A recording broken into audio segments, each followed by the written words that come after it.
called in to Bucks and Brews, you might hear something you can use. like tips on your cash and tips on the suds. You're gonna want to The use smarts of these stuff. because they know the And brews. they know the Bucks, and they know they can't help the stubborn fucks. So listen up, because shit's not funny. Save yourself some Beer money. Bucks and brews. Bucks and Bucks Brews. and brews. Bucks and Brews.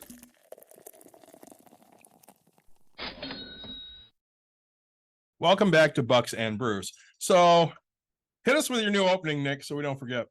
As always, everybody, thank you so much for joining us. Please like, subscribe, share, tell your friends, tell your family. We enjoy getting feedback from people. We do. So and the best way to do that is, again, to like it and share it. So that way we know, hey, you're liking it too. Well, we have not been live for over a week now Yeah. because I ended up getting pretty sick there. I'd have to run to the bathroom constantly. And that was not fun. And, we tried 2 days in a row now, and I've dropped the ball. So I can't seem to get my own schedule right. So today we're going to talk about mental health. We're going to talk about some of the shit going on in our lives because we're both struggling. And honestly, if you're joining us on Twitch, you're getting a twofer tonight because we're also going to talk later to Brian from Timeshare User Group There you go. about timeshares. And honestly, that episode will follow this episode. So, if you're listening to this one a week later, the next one will drop. So, Nick, what are you drinking tonight? Oh, man, I am going with the tried and the true, always the blue Bud Light. It's, light, refreshing, does the job. What do you got? So for episode number 1 tonight, I'm keeping it light. I have Lipton Diet Peach Iced Tea. Here's the fun fact. Yes. We're doing 2 episodes tonight, but you can't guess what I'm drinking for episode 2. Peach Iced Tea.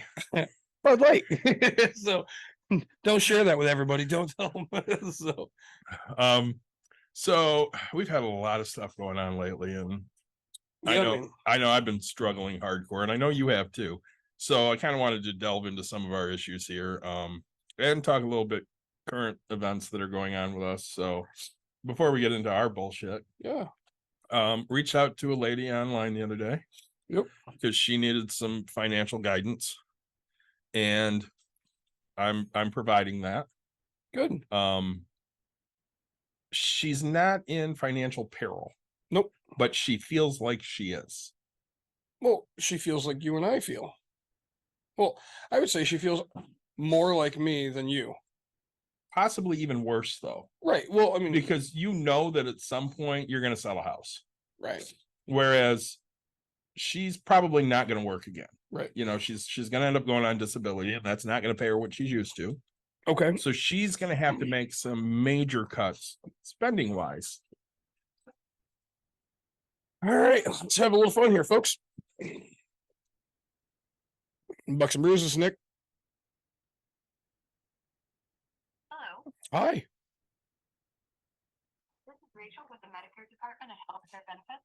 How are you today? Good, Rachel. Can I have a live person?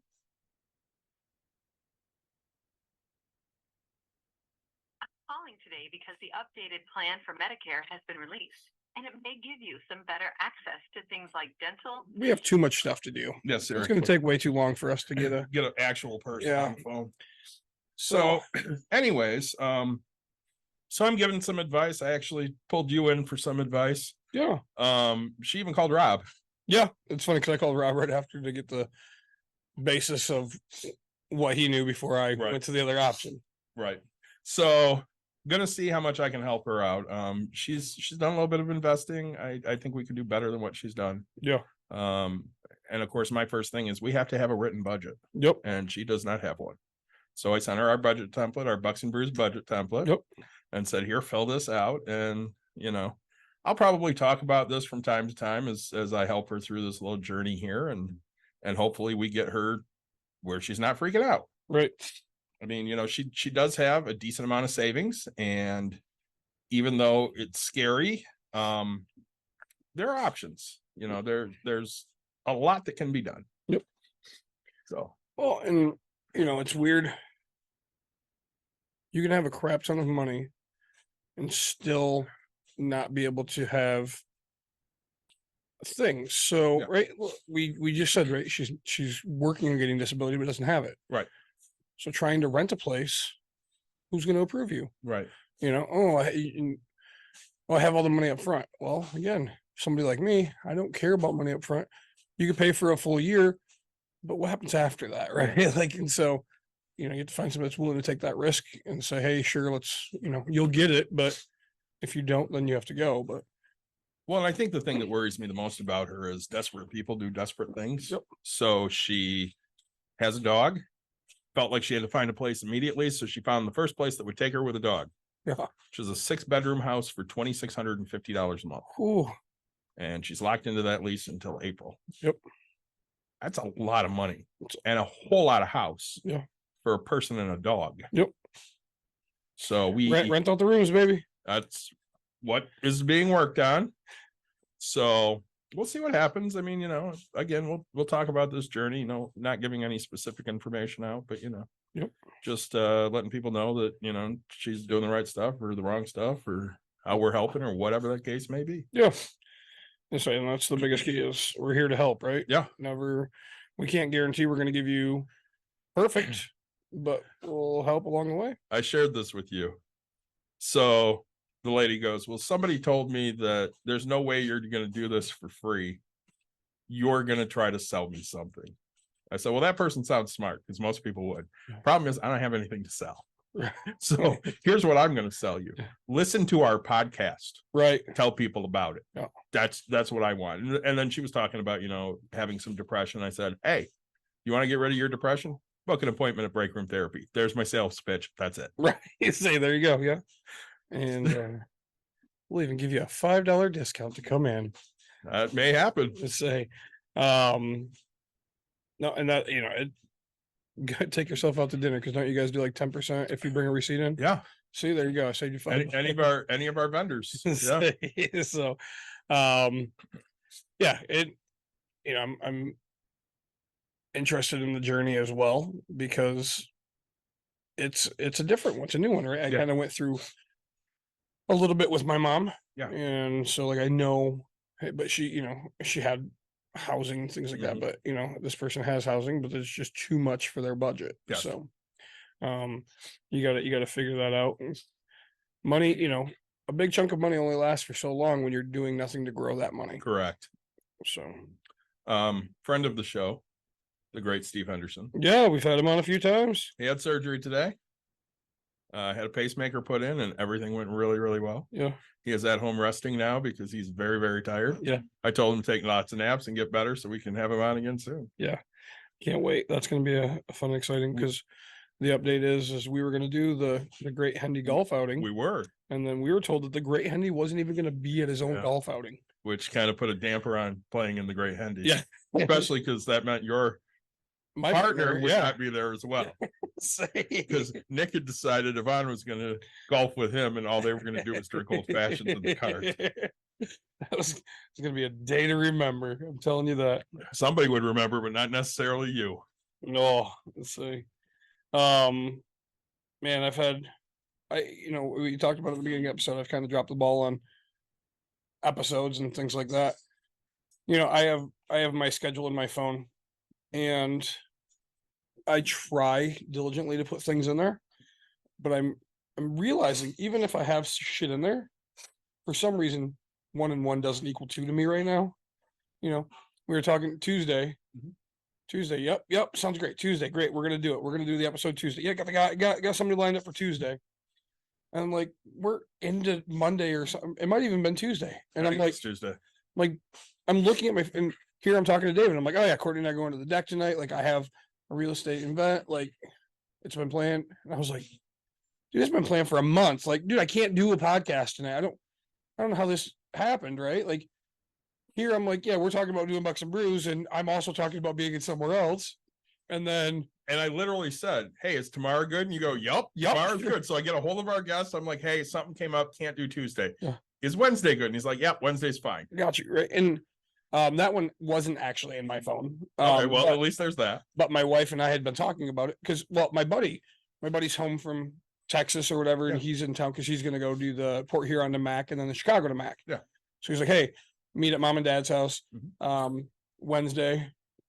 I need, like after 5. Okay, great. We'll be there at 5 o'clock. And I was talking to you during the day, and then I'm talking to Courtney, and you're like, and you had said it like twice. All right, we're gonna start early, before 6, we'll do an episode, and then we'll do an 8 o'clock. And yep.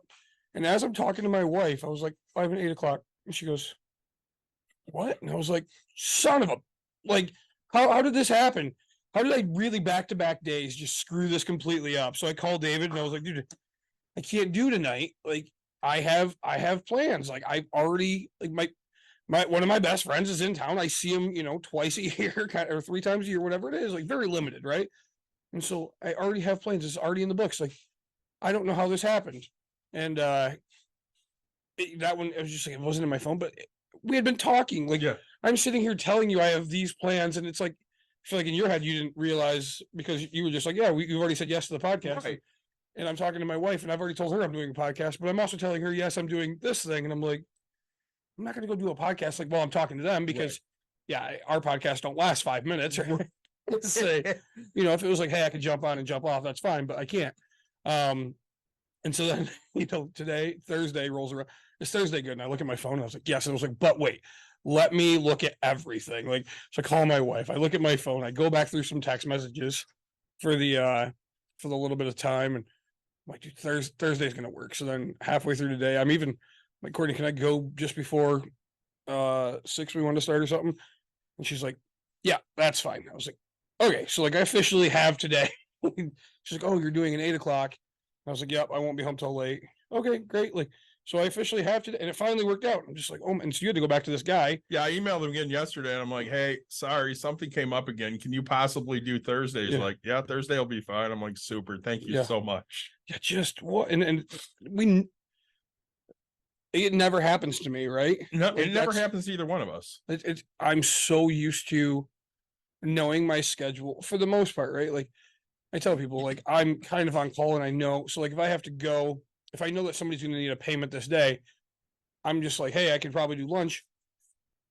I'll just have to go get the payment. Like, but like, I can't go do this extended stuff. I can skip out here and there, and I might have to call you on my way to lunch and say, hey, I have to go do this because this is more important, right? Mhm. So if you have the freedom to go do, and I'm not usually like that, and my brain just isn't thinking. I'm not putting 2 and 2 together. Also, right, so like, it should be good news. I listed a house officially Tuesday. Right? Yeah. I think that's the official list day. And so then I get an offer like kind of right away, which is great. And then so I'm dealing with that. So I'm dealing with a lot of business stuff and getting through things. And so I'm not focused on this, right? I'm really focused on my business because I need that to finish and get to the end spot. We ended up putting an offer deadline for Friday at 4. Which is tomorrow. I'm telling myself It is this. tomorrow. So I'm like, all right, great. We'll get this all figured out. And then, like today, an example, I get a phone. I love my story, right? So I wanted something specific for lunch. So I wanted to make an amazing Italian sandwich. Okay. So I go to Meijer, and I tell Courtney, I was like, I'm gonna go to Meijer. So I'm getting an Italian sandwich. So I go buy capricola. I go buy some ham, pepperoni, salami, all of it, right? I have banana peppers at home, which apparently weren't good, so which bugged me, but I grabbed mozzarella cheese, fresh mozzarella cheese. I actually grabbed some smoked Gouda, which doesn't normally go on, but like, I wanted to like step this game up. I had all these ambitions, right? I'm going to make a sauce to go on here. It's going to be amazing. I have shreddies, which we love on our sandwiches. And so red wine, but like this, in my head, I knew exactly the sandwich I wanted. And as I'm at Meijer, I'm halfway through buying my meats, which the lady behind the counter was pissy because I was like, hey, let me get a quarter pound of all these meats. And she's jaw jacking or something. I was like, just give me a half pound of everything. Like, whatever, I'll make a bigger sandwich. But so halfway through, I get a call. Hey, Nick, this is Dan. And bet you don't remember me. And I was like, damn, man. Did we meet at a real estate thing? He goes, kind of. He goes, I was out shopping at a Home Depot, and you'd given me your number because you heard I had a house or whatever that needed a bunch of work and stuff like that. And I think I'm going to sell it. No shit. Yeah. You know what, Dan? He's like, what are you doing? I was like, I'll be honest with you. I'm making like my dream sandwich right now. Like, I'm buying all the stuff. I have to go home and feed my family, and then I can come out. And he's like, well, if not, tomorrow works. And I look at my phone, and I was like, no, sir, I'm busy from 8:30 till 3 o'clock tomorrow, because that's another story about why I'm gonna be till 3. But I was like, I'm gonna make it today, right? Like, so again, I know that, hey, this is the time I'm gonna go do that. So when I went out to Cedar Springs, which is about 45 minutes from where we are, went and looked at this place, and now I have people working on that. Like, hey, can I make this happen? What's going to work with it? So all I did was make that connection, wrote my number down in a sticky note, said, hey, if you ever want to make this happen.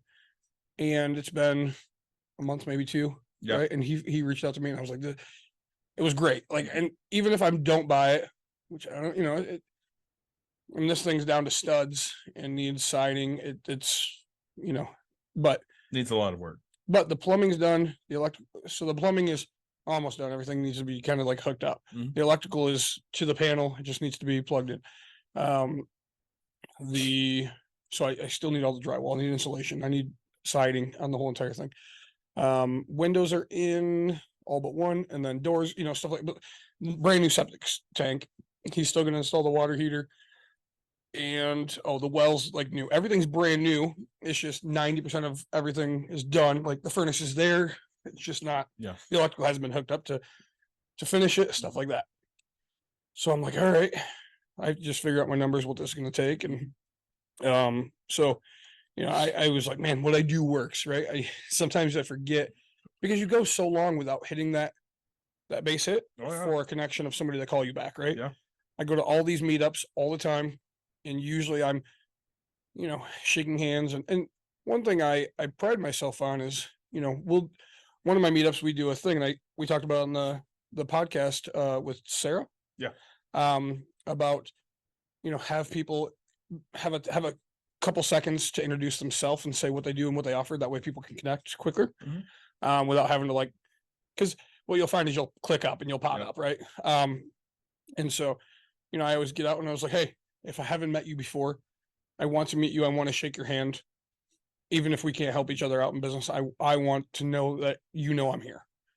And so, dude, again, it was funny because my contractor, he doesn't do any part of it. He does the work, right? Yeah. He doesn't do any of the business side of things. So he was just like, holy shit, like, you're here buying $5,000 worth of stuff while talking to a guy about selling a house. And I was like, this is what I do, baby. Like, this is why I'm good at what Yeah. And I'm going to call him and let him know that guy actually called me, and see if he wants to do this big of a job, because it is a big job. The big stuff is done, but there's a lot to do. I mean, let's be honest with each other. And so I'm very happy about that. Like, even if it doesn't work out, I'm still like, hey, I got a call, like, I did the right things. And I even told the guy, I left the conversation, and it's because I generally mean it. Right. So he's like, hey, even if it doesn't work out. And I was like, dude, even if I don't buy it, even if the numbers don't work out, I love talking to people like you, and having a new friend never hurts. Mhm. And I was like, man, I generally enjoy having a conversation, because him and I, it's funny because we both, he's like, we're dropping F-bombs. We're two guys on a site that do the exact same thing. He happened to have some medical things that happen and stuff. And I was like, dude, if you want to just have a phone call that just shoots the shit about war stories, right? Like, I'm all about this, man. And he's like, yeah, I like it, man. All right, let's do something. So building that rapport, doing that. Your landscaping guy stops by. Yeah. How do you like Tony? I like him. His wife too. Okay, good. Yeah, both good people. So I start describing the shit I want done. Yeah. And I figure they're okay with cursing just by looking at them. I don't know. So I say, hey, just so you know, I curse a lot. And he goes, I don't fucking care. Yeah. Sweet. I say I know his wife a little, But I mean, Tony bowls with me, and Yeah, so that's what he he's says. so fucking used to me cursing, right? Yeah. Like, I mean, every other word, and he's worked for me, right? So he knows how I'm gonna write it. But yeah, I showed him what I got. I'm like, I want this shit gone. Yeah. And he's like, well, this might be hard. This might not be as hard. And I'm Yeah. like, just figure it out. Yep. I said, I got people coming to spray this and hopefully and fertilize, and hopefully that'll be taken care of. But if not, that shit too. yep. I'm like, I just want it fucking gone. I don't have time. I don't care. So they're gonna give me numbers and stuff. And Sweet. we'll see how that goes. Of course, I have no money. I'm fucking dead ass broke right now, probably till November. Sure. So I'm squeezing as much as I can out to get some of this shit paid off. And I'm still okay with a little bit of money. I still owe my mom some money back, and it's just weighing on me. Yeah. So of course my mental health's been shit. I told Dawn the other day, I'm like, listen, I don't want to do shit. Yeah. I just want to sleep. Yeah. She goes, like, because you're tired? I'm like, no, I'm just depressed, and being asleep is better than being awake. Wait, so we kind of had that same conversation. We did, because you're kind of in the same boat a lot. You wake up and you're like, fuck this sucks. I'm gonna go back to sleep. Yeah. And I just don't want to deal with things. Like, I had to go take a photo of a property, or a couple photos of a property. I had to, what the fuck was the other thing? I don't remember. There was a second thing I had to do, and then all of a sudden, as I'm laying in my bed, Was it your card? no, that was the third thing, right? So Okay. like, all of a sudden my bank card got freaking hacked or Okay. whatever. So I was like, shit. And actually, I had lunch that same day that I was supposed to go do. So, but I'm like, and then I realized, hey, my money's in jeopardy. Yeah, so I made the phone call, and I was like, I'll be there at some time. It was funny because I wasn't doing anything, but I was like, yeah, I'll be there at some point. As I'm laying in my bed, like, and then I got in my car and I was like, all right. And then I started driving and I was like, I should do this. So I quickly stopped and do it. But like, once I get started, I have no problem finishing all the tasks. Same. It's just the ambition to get started at Yeah. this point, right? And I mean, you've seen the pool. Like, we had it so crystal clear, but there was algae on the bottom or whatever.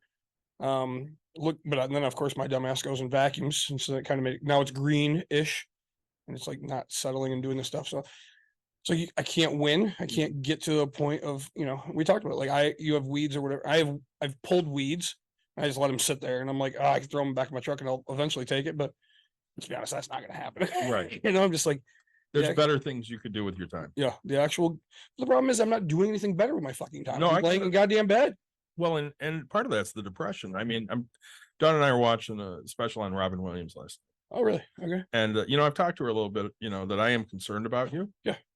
And she goes, you'd know if Nick was going to do anything, right? And I'm like, yeah, I think so. She goes, you don't think he's that bad? I'm like, no, he's just depressed. I don't think Nick's at all suicidal. No. I couldn't see that. No. She goes, but people didn't think Robin was either. I'm like, yeah, but he was dealing with a really hard illness, whereas we're just depressed. Yeah. And like, I mean, I said it while I was trying to recover from the sepsis, if this was the best it was going to be, I don't want to be here anymore. Right. But that didn't mean I wanted to die. It just meant I shouldn't have gone to the fucking hospital and let myself die, because I didn't want to live that way either. Right. And I told her, I said, yeah, I just think Nick's in a rut and he can't get out of it because he hears from people you're a scumbag landlord. And then even though he knows it's bullshit, you hear it enough and you start to believe that shit. I said, full disclosure, you're leaving next Wednesday, right? We are. Camping? Yeah. Don't be surprised if you come home and your kitchen's clean. Because Yeah. Dawn told me, she goes, they just can't get ahead. And I'm like, I know. She goes, Nick's home. I'm like, yeah, but he's so fucking depressed, he just doesn't care. And And she goes, I feel like if I just came in and cleaned the kitchen and maybe did the laundry, they might come home and be like, oh my God, that's great. And feel good about that. And hopefully, that'll mean something. And I didn't want her to just barge into your house and do shit without giving you a heads up, but don't be surprised if she comes over and does that. Well, it's hard because, like, I love my wife to pieces, and we're fine, but like, she wants to talk, and her version of talking is so fucking different than my version of talking, right? Like, You gotta explain. we were, I would ask, if she would ask, hey, do you want cheese on a sandwich? Yes, right. And if I ask her, do you want cheese on a sandwich? Well, what kind of cheese? Would it be this cheese, that cheese? And it's like so much fucking more. It's like, God, like to me, I need an answer. Like I need an answer now. Like, right. Like, and so we're into this, right? Like, hey, what do you want to do about this? And I give an answer, and it's not an answer she likes. So then it's, well, this. And I'm like, God damn, like, don't ask for something. Here's the example. We were with some friends because we went away to for the casino. Okay, yeah. Okay. And Soaring Eagle, yep. And we have $25 in free food or whatever, and $25 in free slot play. So the food, so she's looking it up, and I was like, hey, just let you guys know the buffet is not around anymore. Okay. I found that out from talking to some friends. And then so she hops on the phone, or she's like Googling, she's like, oh, they have this, and well, they have a Ruth Chris. And I was like, no, the Ruth Chris isn't open yet.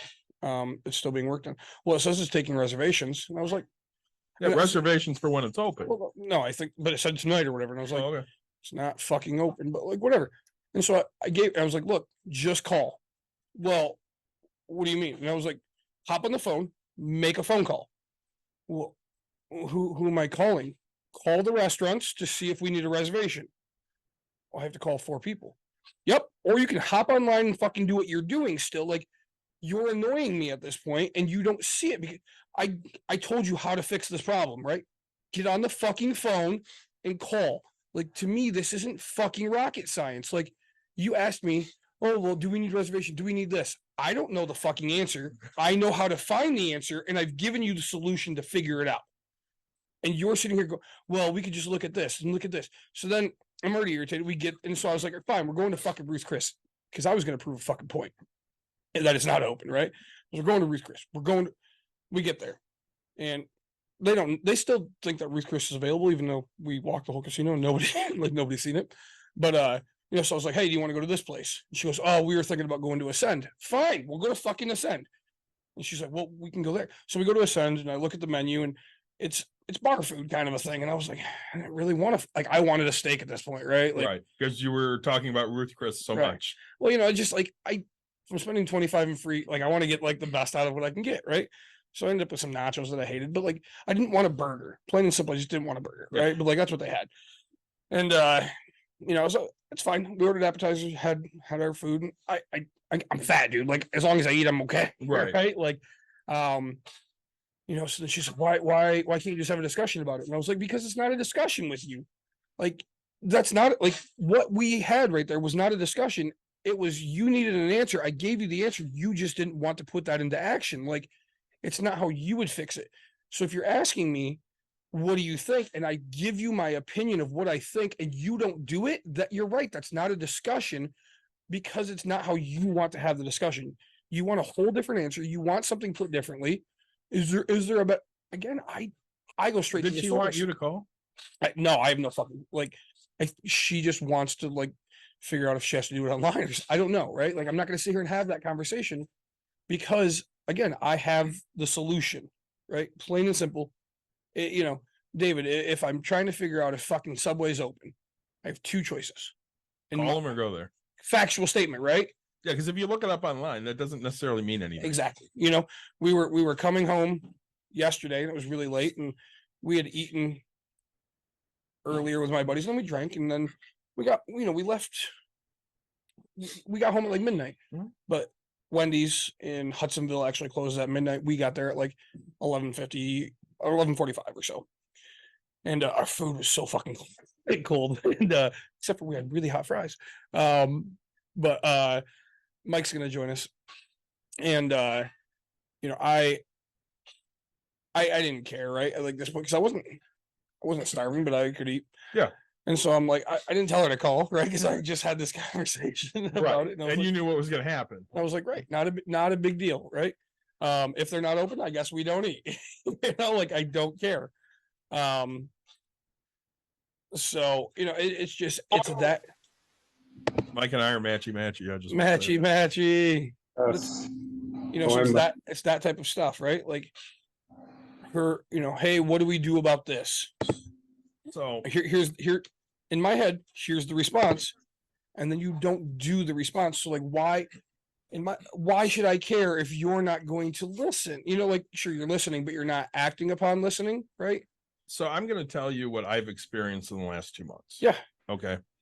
Dawn and I started seeing a marriage therapist. Yeah. Because we can't have a conversation together and see the other person's point of view at all. Sure. And she thinks I'm just being a prick.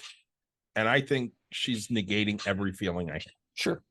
So first time we sit down with this woman, Dawn always talks first because it's kind of not my thing. I want to sit back and listen. Yep. So she lays out everything for this woman. And then she goes to me and says, well, how do you feel about this? And I lay out how I feel. She goes, so you feel invalidated. Right. And you don't feel like she's on your side. Right. Mm-hmm. And Dawn, what are we going to do about that? And really it got thrown back on her to understand that this is how I feel and why I feel the way I feel.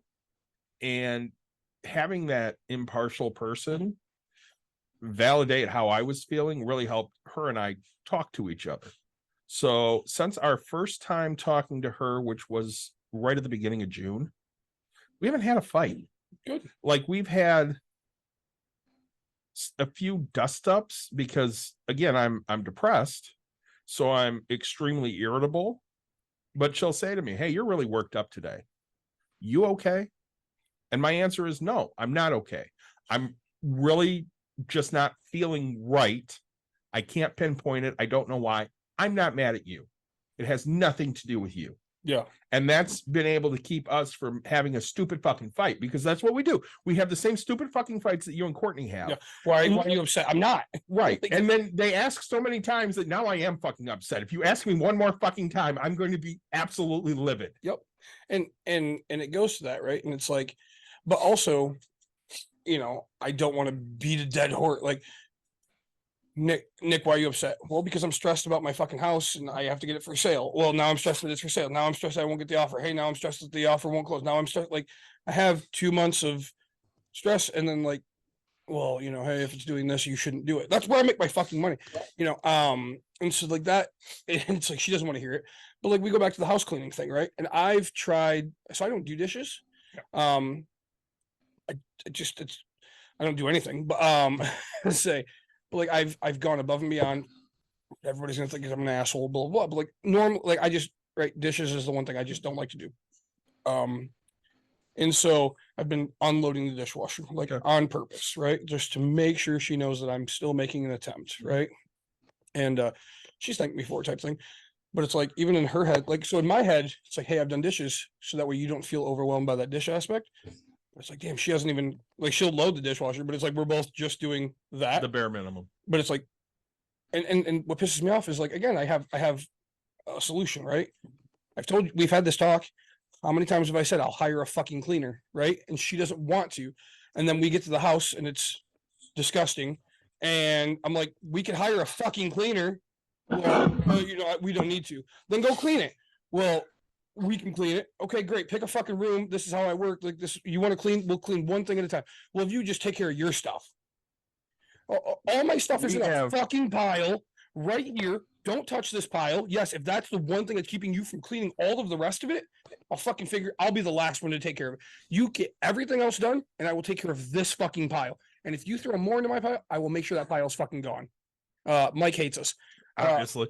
But like we have the same exact fight because I've said, I'll just hire fucking cleaners. Yeah. Nope, they don't need to clean your shit. Okay, I get that I have a lot of clutter. Yeah. It's just I have a lot of shit. So sometimes there's piles around. Yep. And yeah, I don't necessarily like it, but I have to have a place to fucking put shit. Yep. And we fight about it constantly. I know that I talked to Courtney a little bit when I took her to get her car. Yeah.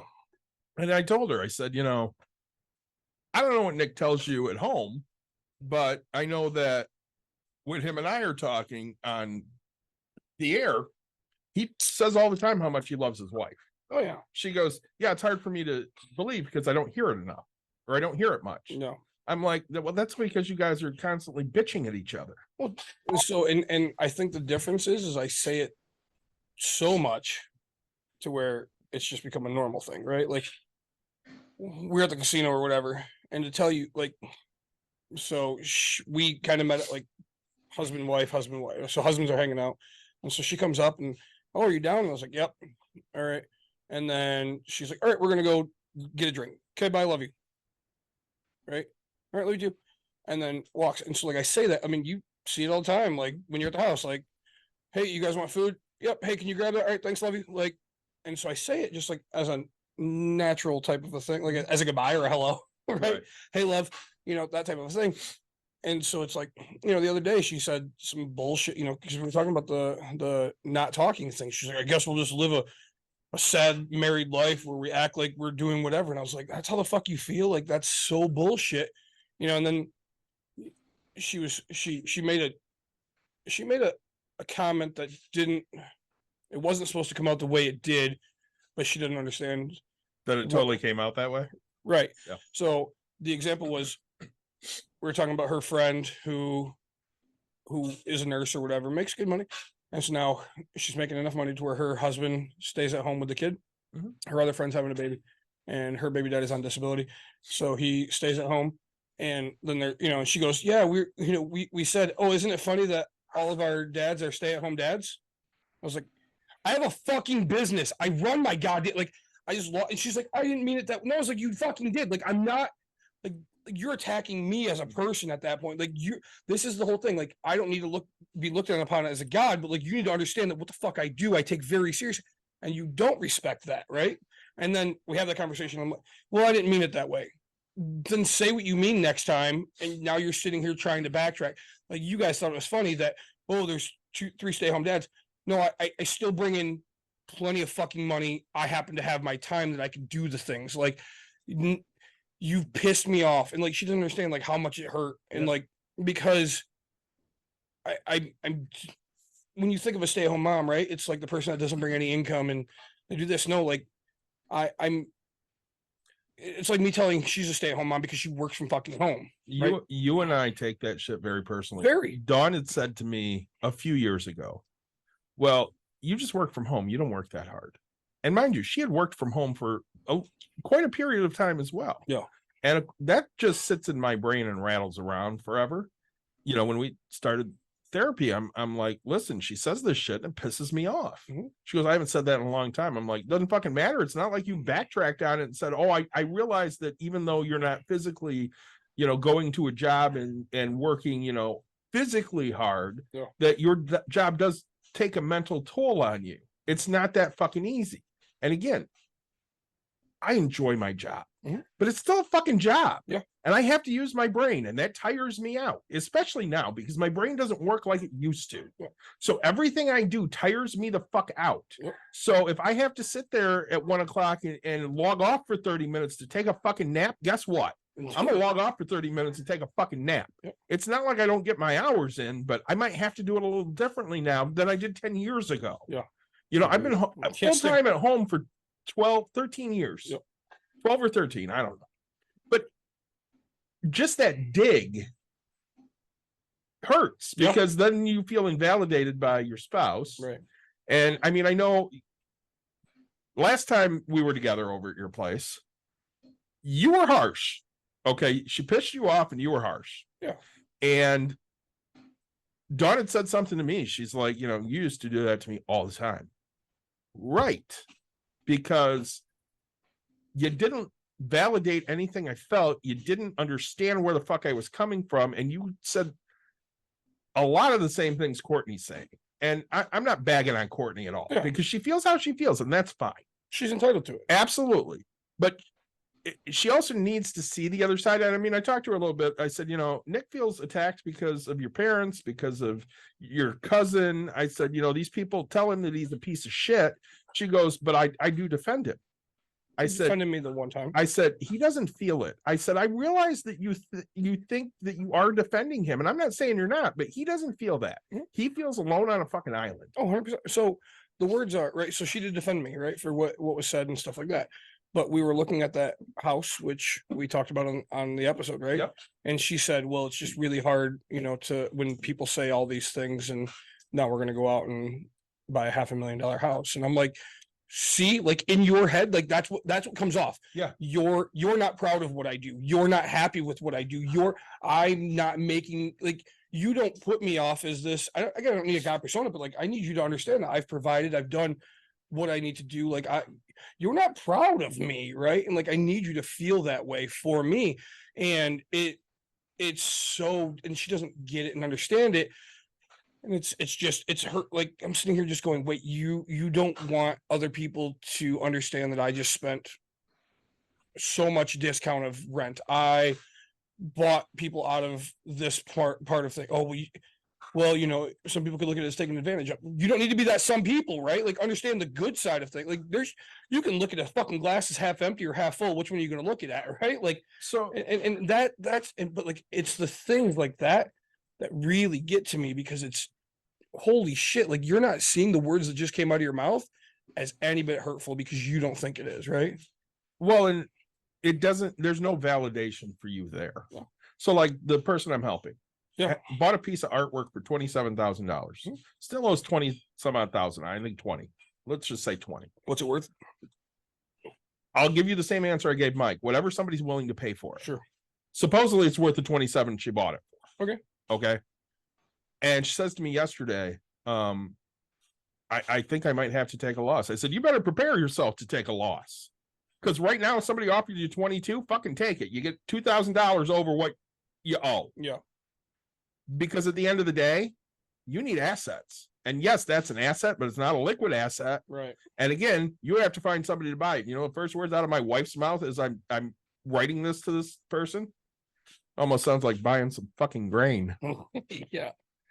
Well, and we can only give you advice whether you take it, and whether we're right or wrong. Like, that's why what you and I do, we take it very serious, because we want to give you what we think is the best possible advice. Right? So I'm kind of interested here because Mike has seen Dawn and I fight like cats and dogs, and he knows your situation. Mike, what's your take on this about, how we interact or don't interact with our wives, and what we're doing good and what we suck at? I mean, I think the biggest, and I mean, again, not seeing like Nick and Courtney as much, other than like the little bit of time on the cruise when it was a little too drunk and, pissed her off a bit. I think it's, it would be good probably if, like, because maybe, you're disappointed about things she's saying. She's not fully understanding, what you do. I mean, getting in and maybe talking to a therapist would help. You can say what you need to say. She can say what she needs to say. And then I think the bigger that's the problem thing with I'm like, they're better now than they were, but there's still been points where, like literally every almost conversation turns into a fight. Yeah, we've had a lot of that. And I say, Mike, since you're joining us, what are you drinking? I'll unscrew it first. So I've got first the Gaelic Ale. That is brewed in Asheville, North Carolina. And then I've got also from what I picked up on my vacation, it's, I'm gonna get used to the fact that I got a White Zombie White Ale. It's actually a New Orleans based beer, but they're both good. So, no, and I don't know. I say, to me, a therapist, I don't know. It's just like losing weight, right? I could fucking do it on myself, but you really can't when it's more than just you. Yeah. Like if it was really just you fixing you, yes, you could do it by yourself. But I don't think you're not going to fix a marriage which involves a second person without you both being willing to put in the effort or getting somebody else involved. No, I told That's Angela what I was trying to Monday. do before I got divorced. Like my ex spent, years never telling me what was bothering her. And then when she finally told me what was bothering her, in her mind, the marriage was too far gone to repair. Sure. And so she was like, well, you know, you can go to therapy, but I'm not going to go to therapy with you. So Well, and I told well, Angela I'm willing on to try to make it work, then we may as well get a divorce because it's got to be both of us. Right. Well, I told Angela on Monday, I said, you know, if I hadn't started seeing you in 2015, Dawn and I would not be together. I was in such a bad spot that everything we did, we fought about. And I mean, she ended up having that stroke a few months after I started seeing Angela. So it's not like I would have left at that point or she would have left at that point. But by the time she got the job at VW, she'd have been fed up with my shit and just walked the fuck out. I mean, she did. Right. She literally did. She left for a couple of days. And, you know, I'm not going to say it was a wake-up call because it really wasn't. I thought it was bullshit why she was leaving. Remember But that? Angela, you know, she's helped me at least understand why I have the issues that I have, you know, and, you know, not to blame anyone, but I mean, Mike knows because he was there at times while I was growing up. That house was filled with fucking childhood trauma. Right. I mean, it just was. My grandmother, she was the person you wanted on your side, but half the time she wasn't on your fucking side, which meant she was a miserable person to be around. Oh. You know, it was, Aunt Sue was Well, great. Just the thing, she was going to be by your side when the chips were down. Like if Yeah. if you were dealing with like somebody, like, you know, she would have been alive when you were going through like bankruptcy and stuff. Oh, she was. Or was she? Like Right. I could see her literally going into all the banks and say, "You don't make my grandson pay that money." Oh no, she told me I was a piece of shit at that point. So, if somebody was picking on me, on the other hand, she would have absolutely just gone in there and whipped their ass, all 90 pounds of her. Yeah. But I mean, you know, even Aunt Sue wasn't great until after I graduated high school. She was kind of a bitch. Yeah. You know, my mom was the one that was really holding me together. And then, of course, you know, the more loss she went through, the more detached from reality she's gotten, unfortunately. And, you know, like, for example, her toilet's plugged. Yeah. And she can't get it unplugged. So I said to her last night, do I need to come down? Nope. Oh. I'll see how it is in the morning. Cool. I asked her today, how is it? It's still plugged. I said, great. I can't get down there before sometime next week, just so you know. You have 2 other toilets, use them. Yeah. For once, I didn't get a guilt trip. But I'm sure it will come at some point in the next couple of days. Because that's the relationship we have. She makes me feel guilty because I have responsibilities in my life, and she's not the number one responsibility. Well, and it's hard because you feel bad for it, right? I do. I feel like a horrible son. So that's okay. And my mom is a prime example as well. Okay. So I'm flipping a house. Okay. So my mom thinks that my contractors are hers for some fucking reason. And so she's like, hey, do you have anybody that can fix it? And I was like, yep. But they're doing this. I can get them whenever. I can get them at this time. I can send them. Well, my contractor goes into AFib, so he has to go be with this like he has to go take care of this, right? Yeah. Well, is the contractor going to do this? No, he had to go away for a bit. Hey, is this going to get taken? He had AFib. He had to go get his heart reset. Like, I'll get it. We're in the final week of getting this stuff. Is this job going to get done for my friend? Like, Jesus fucking Christ, I told you I will get it. I've talked to the contractor. He knows after he's done with my job, you will get, well, you don't need to snap and blah, blah. You've asked me 4 fucking times. I told you I'll schedule it. I'll get it. It doesn't have to happen in your time frame. If you don't want what I have to offer, go do somebody else. Like, and that's what people don't understand. Like and so I'm sitting here going, man, I have to, like, my mom should be like, I have a dripping faucet. Okay. I have a dripping faucet. Okay. Like, she won't ask, right? She'll just be like, I have a dripping faucet. I have a plug toilet. I have a plug toilet. Okay. I have a plug toilet. Did you try plunging it? Yes. Okay. Did you snake it? Well, I don't have that. Okay. The next question would be, well, It's not that expensive. You can go for like $30. Could you do it? Well, yeah, you know what? And I'll be over there in 3 days. Well, blah, blah, blah. Like, Mom, this is my schedule. This is what I have. Like, if I can come over, I'll fucking come over early. Be like, yeah, if not, here's a number. Well, I can't afford that. Fuck, like, all right, you know what? Let me just move everything around and I'll come over and fucking do that. So fucking annoyed at this point because you're a shitty son. Right. Now I'm a shitty son and I don't do anything ever for this woman. Yeah. So I have to drop everything in my fucking life to go take care of this fucking problem. That's not really a problem. She said to me today, well, I'll have to call somebody. I'm like, you don't have to fucking call anybody. I have a snake at my fucking house. Yeah. You'll have to wait until I can come down. You have 2 other bathrooms. Use one of the other fucking bathrooms. And mind you, she's not putting any pressure on me, but I'm putting it all on myself because I know what she's saying when she gets off the phone with me. Yep. And that's the hard part, right? It's like you're sitting here going, look, but I'm in the same boat, right? And it's this constant, like my in-laws, and I haven't been very clear apparently on expectations, right? Like they get a low rent in my opinion. And I told them, like, this is your house, you take care of all of the stuff. I'm giving you this discount. Well, so I ended up changing a fucking water heater out. That became my bill somehow. Roof pieces. Hey, your roof, you have some shingles flying off. Oh, okay, I'll fucking fix that. Oh, hey, you have this going on. Oh, okay, let me pay for your like. Sure, you're not making that, like, but you get such a big discount. Well, you should be handling this bill. So, hey, I get a text. All right, there's so much that's into this. That's fucking annoying me right now. Well, I get a text about, hey, or no, he was over for Mother's Day. Hey, do you have a pipe wrench? I can't get a pipe or whatever for the outside spigot. It fell apart. It's not, 100-year-old piping. It's just crumbling. First of all, you're fucking stupid. That's not how this works. Okay. It's not how any of this works. It's like, the whole I unfriend you. Yeah.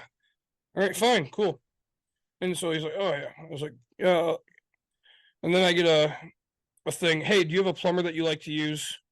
No, my plumber was on vacation for a week. So I was just like, nope, call anybody you want. Right. Like, right. Okay. Well, they said they can't touch it because it's not up to code, and they're gonna have to re-plumb the whole entire house. Okay, you call the fucking moron. Like, how do you not? Nope, the whole house needs fucking done. Oh, Jesus Christ, I can't deal with you people. Like, whatever. So, we have one other person that came out and said something, and then we have another person. Person won't come out because we're not the homeowners. Okay, fucking tell me the homeowner. Like, and then the next one would be they can't come out till Wednesday. My plumber is back in town at this point. So I was like, look, give Keith a call. He'll be able to take a look at it. Keith goes over there, and I know the price. My plumber is the greatest plumber that has walked planet Earth. Bow to the guy, right? So it was cheap enough to where my father-in-law took care of the bill. Okay, so like that's how cheap Keith is. But so I was like, hey, so it's $10. I was right, maybe 40 or less, like right. Kind of a thing. And I was like, so it's all taken care of. Yep, he fixed the one pipe that needed to be fixed. So the whole place doesn't. I didn't ask, right? The whole place doesn't need to be fucking replumbed. I was like, see, this is like the whole thing. You don't understand. And so we were in Florida in December. Yep. House got shot. Yep. Just random. This is Granville. This is it's an A-class neighborhood. It's a nice neighborhood. Okay. And it happened in Hudsonville as well. Stuff like that. It happened to be mine. So I post on Facebook. I was like, hey, anybody got a window person? And my father-in-law responds, hey, I work for a hardware store. I'm planning to take care of it. Okay. Well, kind of a little bit of what's going on and stuff like that in my life. So I happen to be over there. So I was like, hey, I have to walk somebody through. So I walk through my whole house and I get up to the fucking window, and there's like a thin sheet of insulation on the window that's not fucking fixed. And it's 7 fucking months later. The drywall where it hit my shower is dug out so much. And I'm just like, okay, like I'm sitting here trying to take a deep, and like, I haven't even responded to these people, like, because I don't know how to, because I have to walk on eggshells with these people. Like, hey, I'm sorry, you told me you were going to take care of this. When was this going to happen? Right. Like, I don't know how to put that. And so that's why I've started using Chat GTP. Like, hey, how do I say, hey, you said you were going to take care of this 6 months ago. How would you, like, when do you think that this 6 months time frame might actually happen? Like, or 7 months, like I took responsibility, then you took responsibility. So at that point, it's your responsibility, right? Like, I'm gonna tell you something you've never heard from me. Yeah. You need to fucking put these people out. Let's say no, like, and so it's Pick them out. it's very hard. You can't just do that. I mean, in my life, you can't just do that. Especially, But you need to. I know, but Because until you do, A, they will never respect you. And B, it will keep coming between you and your wife. but and so it's we'll talk about, I don't want to get into too much detail. Yeah. But we'll talk about that off air. It's not you viewers. I love to share every part of my life, but I'm just saying. it's actually being worked on, right? Yep. So Again, I'll tell... here we'll just dive into all of it because as much as I don't care. Well, I'm going to say so this first before you decide to just delve into it, because you don't have to. I've said it before. You're providing a place at below market value, because I told Dawn, I'm like, Nick could get $2,000 for that house. Mhm. She goes, that's bullshit. I'm like, what do you mean it's bullshit? It's the going rate. Yeah. I said, that doesn't mean that he would necessarily charge $2,000. I'm telling you right now, you could get $2,000 for that house. It's a full fucking house with a garage Mhm. in a nice neighborhood. 4 bedrooms, 2 bathrooms. I've got a question for you, Nick. With the rent that they pay, does the rent that they pay even cover your monthly payment on that house? In theory, the answer is yes. And the taxes and the insurance. Yep. Okay, Yep, so it's just covered. Escrow? No, it's a little. So I got a raise. I get like $200 more now. Okay. But, so depreciation's a thing, which depreciation basically means, hey, a roof lasts 20 years. Yep. Okay. And so this roof's going to cost me 40 grand, right? So I'm supposed to be able to make that money up through time. So in theory, I've lost, well, let's just say $9,000 worth of money I should be putting into this property every year. For this many years, stuff like that. 2,000 is bare minimum. Like, actually, if you look it up, I should be getting about 25 to 27. Mhm. Okay. It's 4 bedrooms, 2 bathrooms in Granville. Like, I can, sure, it's not up to date. And there's some stuff I'd have to do to get that money, but I'm gonna say it's $30,000 for me to go do that, and I would make that back in a 2-year period. Okay, so like, that's not the issue. What could you sell it for right now? My realtor thinks we walked it because we're at that point. My in-laws told me that they felt they were trapped because 5 years ago, I asked them if they were staying because I was going to go refi to purchase a big complex.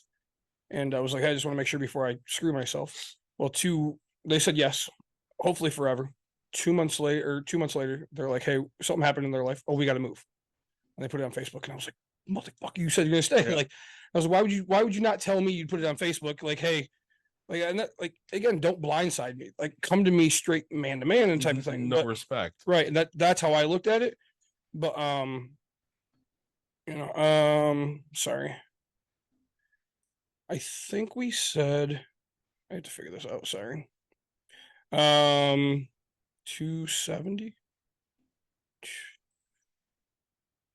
If I put work into it, we're thinking 350s. But like as is, I think 275, 280. In current condition. Which I mean, if you're talking about needing $30,000 of work to get to the point where you could maybe sell it for 60,000 more, I mean, you're probably it's worth, yeah. At this point, just to sell it as is, and maybe have to make some concessions or whatever at close if there's critical things that are like this really needed to be done. Yeah. Yeah, I think it was like 280, 290, to be honest. Just as is.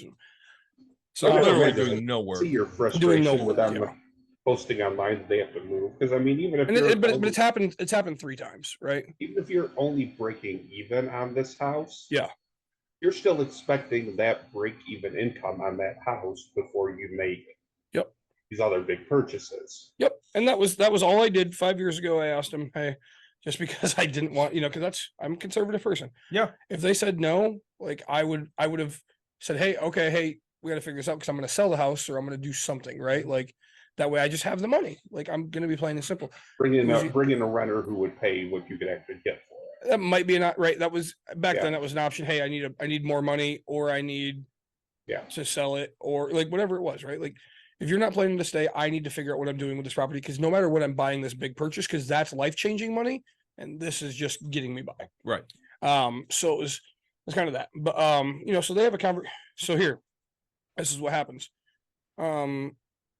My wife is in a text message group with my mother-in-law, my father-in-law, my wife, my brother-in-law, my sister-in-law. Who's missing? That happens. You. You always have family like I'm that. missing, right? Yep. There's one more of us.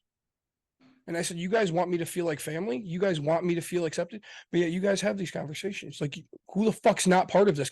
Don't tell me that. It'd be one thing if your sister-in-law wasn't in it because she married into the family just like you did. Kind of it, right? Like, But she's in it. yep, all of them, right? All of them are in it. And I'm like, you want me to feel like family? You want me to fucking feel respected? You want me to feel any part of this? And my wife's like, yeah, I get it. And I was like, look, here's more of my life, right? My brother-in-law, I respect the guy. I think, you know, and my wife's excuse is, well, he doesn't plan things. And I was like, yeah, but you know what? I said, hey, let's get together once a week, once a month, whatever it is. And we picked, I think, once a month. We got together for like 2 or 3 months, and then it died out. We're going to go to a bar, just shoot the shit for, you know, a little guy's night for a couple hours, just the two of us, right? Connect.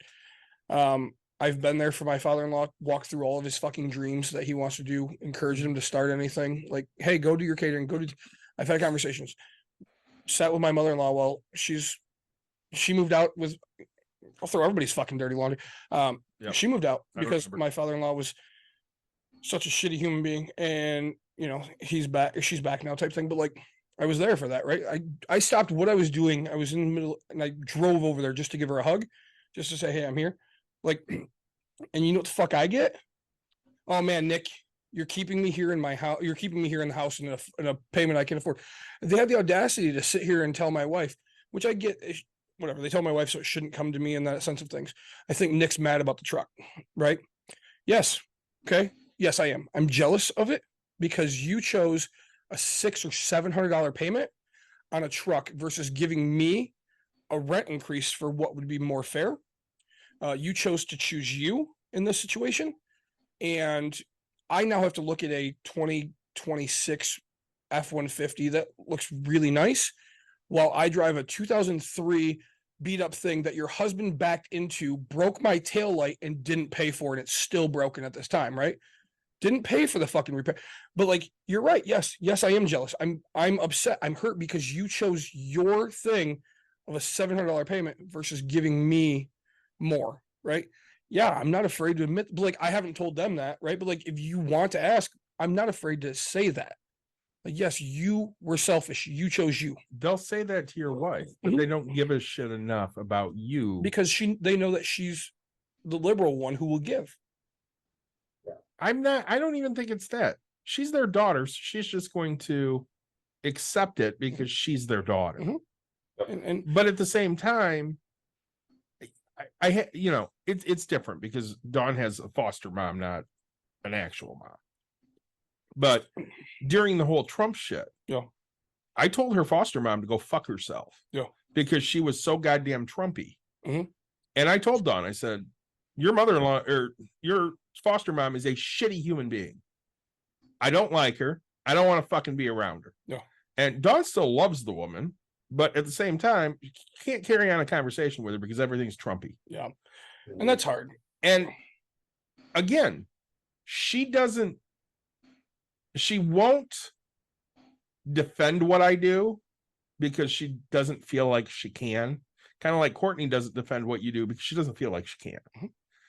But because she'll be, in her opinion, and this is what she said, right? I'm okay with writing everybody out of my life because, you know, I don't care type thing, where she doesn't want to give up everybody. And I'm like, but why? And to me, it's, I'm not giving up everybody. I'm giving up the people that don't respect me and believe in me. Right? Well, she said that to me too, because she goes, you know, I lost my best friend because of Nick. She goes, but it was also her fault too.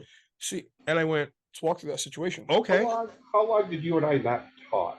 Yeah. We didn't talk from 2000, November of You basically say the better 2001. part of 14 plus years. It was November of 2001 until October of 2015. Let's You're talking basically 14 years. Yeah. That's Does that have anything to do with you and I officially ever being really pissed off at each other? No, I hated the girl you were fucking dating, and you didn't really like Dawn. Yeah.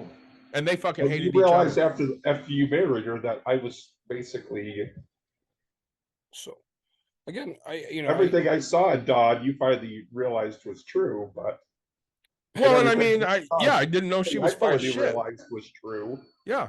Maybe we were just dumb for another 13 years and didn't get back together. Right. I mean, what you say, Nick, is the same way I am, because Dawn has the same argument with me. Well, you can just walk away from anybody. I do that for my own peace of mind and for my own sanity and to protect myself. Yeah. Listen, I don't fucking need anyone. I need Caitlin. That's who I need. I need my mom. That's who I need. Everybody else can come or fucking go. It doesn't really matter to me. If you're going to be a shithead, bye. Well, And even when Mike and I stopped talking, literally we knew we weren't mad at each other. I said, hey, when you're done being a dick, let me know. Yeah. And he goes, same.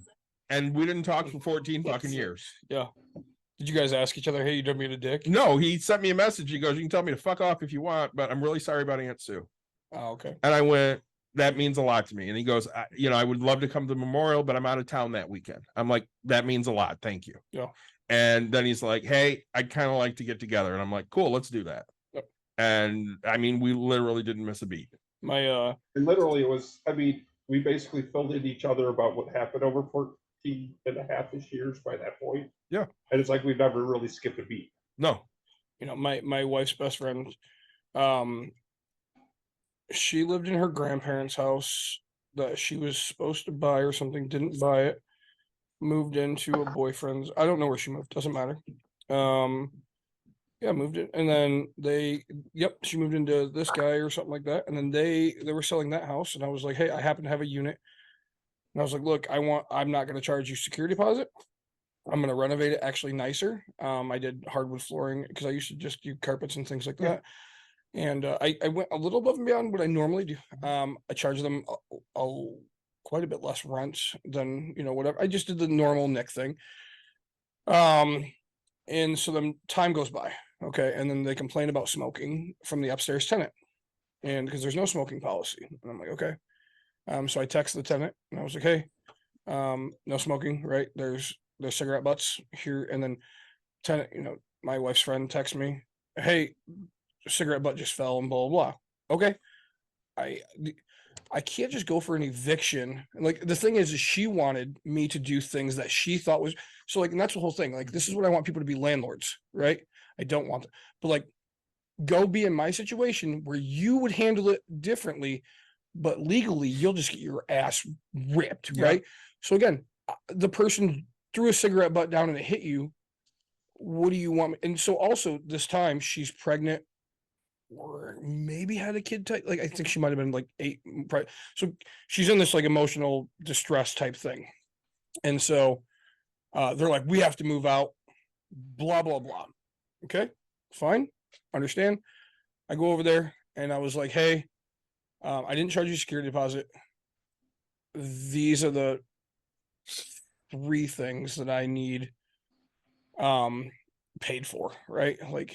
Well, we did this upgrade, we did this, and we didn't ask you for a thing. And I was like, I didn't ask you to do that. You just because you did shit on your own. So then she one of her friends texted and was like, hey, when can I come get that new hood vent that was put up? I paid for it. And I was like, if you tell that person to touch my property, they've officially vacated. I have whatever.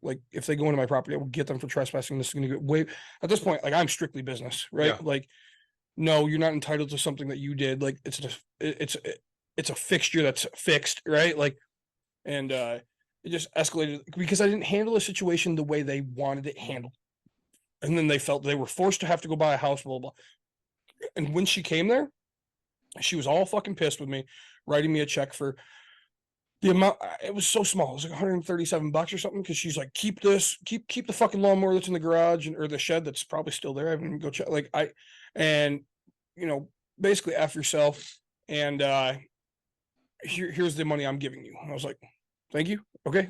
And I was like, look, your friendship with my wife and this has nothing to do with each other. You need to realize that you guys are the best friends. You've been best friends since 3rd grade. I stepped to and I was like, look, if it means that much to you, don't pay me a dime. I'm just letting you know I did what I was supposed to do. It like, and I told her, I was like, I came over to your place within the first month. I had brand new carpet. I spent $3,700 on, and your dog took a shit right when I was watching. And she goes, I knew you were going to bring that up. And I was like, well, yes, that's why I need carpet cleaning. Like, of course I'm going to bring it up. I didn't bring it up the entire time until the end. And now the end is ending badly. And that's what you're mad about. But like, it's the right thing to do because of this, right? Like, I'm not upset with what you guys have. I'm very She sorry. should have cleaned the fucking carpet. Right. And so she should have paid for it. And so I'm sitting there just going, look, I'm not upset about this move. Like, I'm sorry you feel you need to have to move. And I'm sorry I can't handle the situation how you want me to handle it. But really, at the end of the day, I was a good landlord.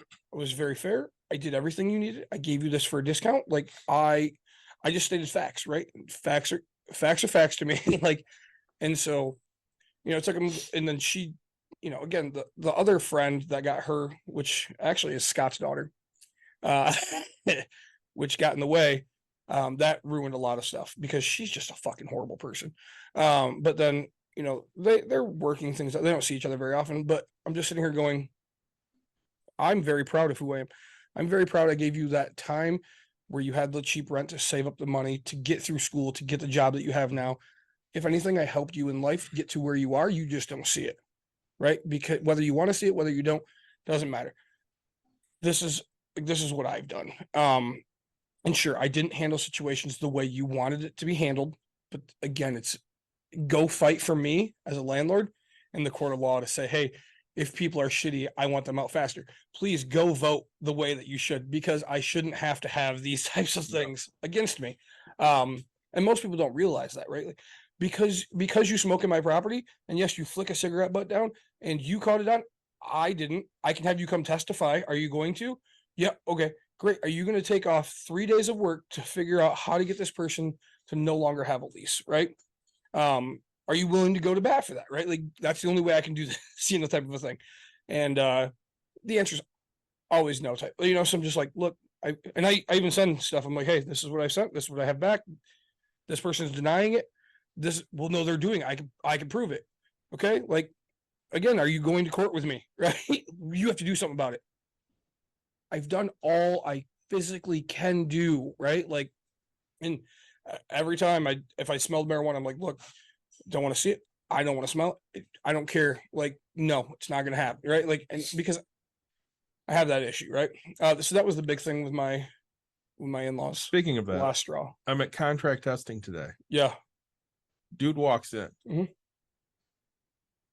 I think I might have gotten high. Oh, really? So she comes out from around the table, goes over to him and goes, we've been doing.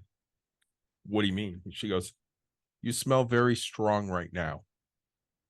You can't do this if you smell like this. Yeah. So you either need to go get a change of clothing, you take a shower, something.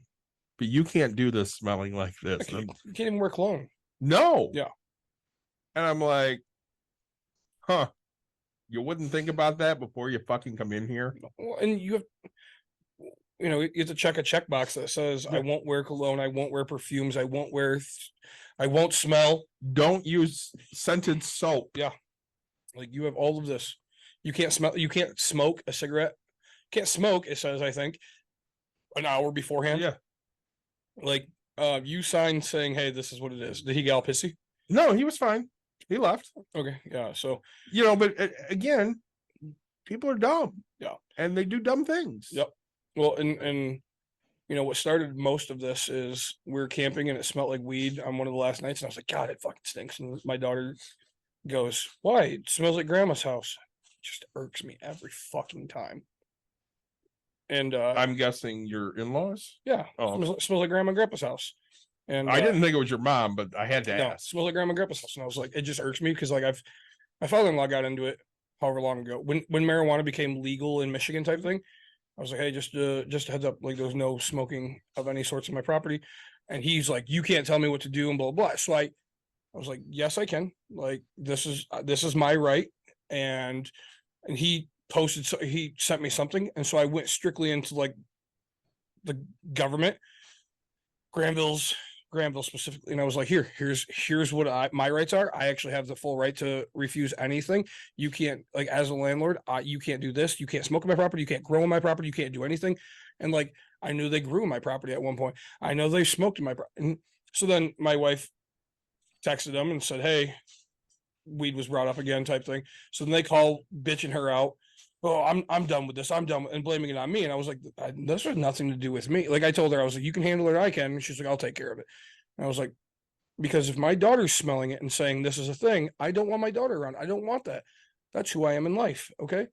I do the same thing with all my tenants, whether you're my in-laws or not. The fact is like, this is what I've said.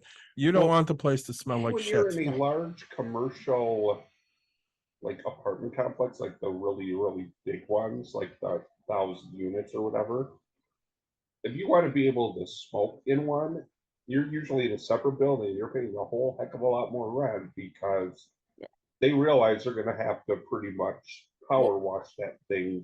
In my lease, in theory, and that's what, like, I haven't been, and that's okay. Here's the truth. So if I smell smoke, it's $25 or $250 fucking fee. Okay. It also automatically states that you will be charged per square foot to paint the entire place. So this is 1,900 square feet times whatever the hell I have in my lease. Like, you are now owing me $2,700. Let's just say, right? Or sorry, 3,800 because I have to paint the whole entire place. Like, you don't get to paint it. Like, I have to, because I'm going to go spray all the walls and do all this, get all the smell out. Technically, now you owe me for any carpet. Granted, this house has all hardwood, but like, you are responsible for all smoke damage, and they don't see it that way, right? Like, they don't know what they signed because they didn't pay any attention, right? Well, so you know, it's whatever for them. You know, so there's so many things, and that's the whole thing is like, people they only want for them, right? They don't see two sides of every story, because I look at things and I'm like, you know, what can I do? And you know, oh, I should be able to have a dog here. Well, I first of all, I don't allow dogs, and also my tenant downstairs is allergic to them, right? Like, you know, whatever it is. If I have a policy, it's for a reason of some sort, right? And you know, plain and simple. This is, I don't abuse my power, right? I just do what I'm legally allowed to do and what I can, right? I hold myself to a very high ethical standard. I live by my ethics, right? Like, I'm not, and so yeah, and so it just kind of blew up. And then so now my in-laws said that they're going to look for a new place and a bunch of stuff. So I was like, great. And I told my wife, I was like, fine, we're selling the property. And then she's like, oh, hey, I want to you know, we should let them have time and stuff like that. And I was like, why should they get the time to have the benefit to where now I'm going to risk the economy changing and I'm going to get lower than what I could officially sell it for, right? Like, you're in the time to sell right now. I've already given them 9 years, plenty of fucking time, right? Like, and you know, they're pissed because, and this was my wife's choice. This is so much to air out, but my wife's grandparents moved into an apartment because they couldn't maintain their house anymore and stuff. And so, and then they moved into a retirement home. Well, during this time, they were going to sell the house. So they were going to let my wife's parents live there just for taxes, like just for the price of taxes. Yeah.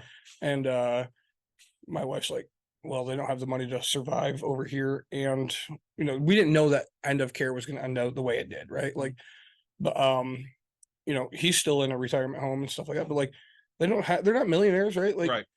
And so, you know, she didn't want them to take advantage of them. She'd rather have them take advantage of us. And I was like, sure, I agree with that. That's fine. Like, so I did what I was asked to do. Go sell the house, get it out there. Boom. Sold it. And it made me look like an asshole because I said, hey, what do you want for it? This is what I think you can get. Great. I sold it in less than 24 hours. Oh, daughter looks at it. I think we can get 10 grand more or whatever. I go back to the person. I was like, hey, do this. Yep. Fine. Sell it. Right. Well, oh, this person made money. And I was like, technically they didn't, because there's stuff that, but yeah, it was whatever. But I'm like, in theory, all I did was what I was told, and I did what I'm good at. Yeah. Right. Like, I sold my best friend's parents' house. They were like, "Oh, we got to get it sold at some point." And there was lollygagging. I was like, "You want to sell?" I listed it. Well, I put it out for my own people type thing. I had it sold within 36 hours for full asking price of what they wanted. Actually, I don't even know if I got it more, but like, they didn't come back and say, "Oh, this is what you wanted. This is what you have. I got you everything you wanted." And what I got from them was, "Thank you, Nick. Your hotel room in Reno, I got it. Thank you." Right, and I'll buy you some beers. Great. That's what I got from them. What I got from the other people was, "Oh, this person made money. This. We could have had a free place to live. We could have done whatever." Yep, you could have taken advantage of somebody else. You're absolutely correct. And it would have been your own parents, and you would have been fine with it. And my own wife wasn't going to stand for that. So don't blame me for it, because, and that's my favorite part, is they blame me for it, right? They think I was the issue. And I'm like, I'll take all that blame, right? Like, I will. You don't care. Yeah, sure, cool. I'm a bad guy. Like, but again, nothing to do with me. I asked Grandma and Grandpa, "What do you want to do?" Yeah. You said this. I said this, right? We talked about it the same as, and that's who I am as a person. That's really hard. When I went to my school, the school night thing or whatever. Yeah. I was asked School to do board. school board meeting. I was asked to do this job. I wasn't asked to do anything else. What you want from me, you asked me to do it. That's what I'm going to give you, right?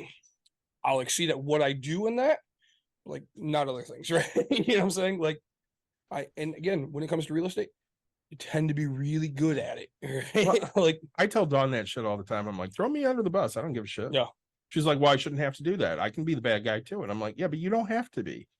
I tell her that here all the time. So she listened to a person she knows at iHeartRadio. Yeah. Because they want to do this promotional thing for us. Yep. Now, they're looking at $1,500 a month for a minimum of 3 months. Okay. Plus, they want $2,500 in swaps, which they want to be able to come in and do a session, and they gave away gift cards. I said, so this is costing me $7,000.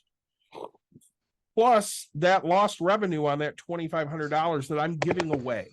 I said, Dawn, to break even on this, I would have to make about it that way, yeah.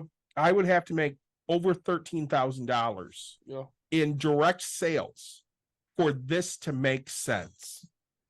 And this is the first time Dawn I has could say 9,500, but yeah. this is the first time Dawn has let me be the bad guy. Yeah. So she says to me yesterday or today, hey, you respond to that email so I can forward your response? I'm like, yeah, send it to my work email. So she sent it to my break room email, and I basically laid it out. Listen, I would need to make $14,000 on direct sales that I cannot track to make this make sense. Yep. This does not make sense for us as a business. We will not be doing this. Thank you for all your hard work putting this together. Yeah. But it's a no.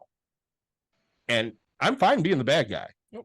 Dawn doesn't want, her to think that, hey, I didn't give it due thought or anything. And honestly, Dawn's initial reaction was, I can't fucking afford that. There's no way I can afford that. Because I mean, we're talking 4,500 plus the 2,500. Yeah, 7,000. Yeah. But like, and the problem is that's called sales, right? So people make you, oh no, it'll be either A, think of how much money you're going to bring in, or it'll be on the opposite side. I mean, you're not making that kind of money where you can't afford it. So now you feel like shit because your business isn't growing the way it should. Yep. But if your business isn't growing the way it should, this is going to help. No, it's not. Like, you're not promising me a damn thing. We did, and most of the advertisement will be done on their online site. Oh, that's bad. You do online. She goes, well, it'll track whoever clicks from our link and goes to your page. Right. But it won't track who actually books an appointment. Yeah. So I don't know if these people did anything. They can just click and go. I click and go to places all the time. I don't necessarily buy shit. Right. So I need to know specifically.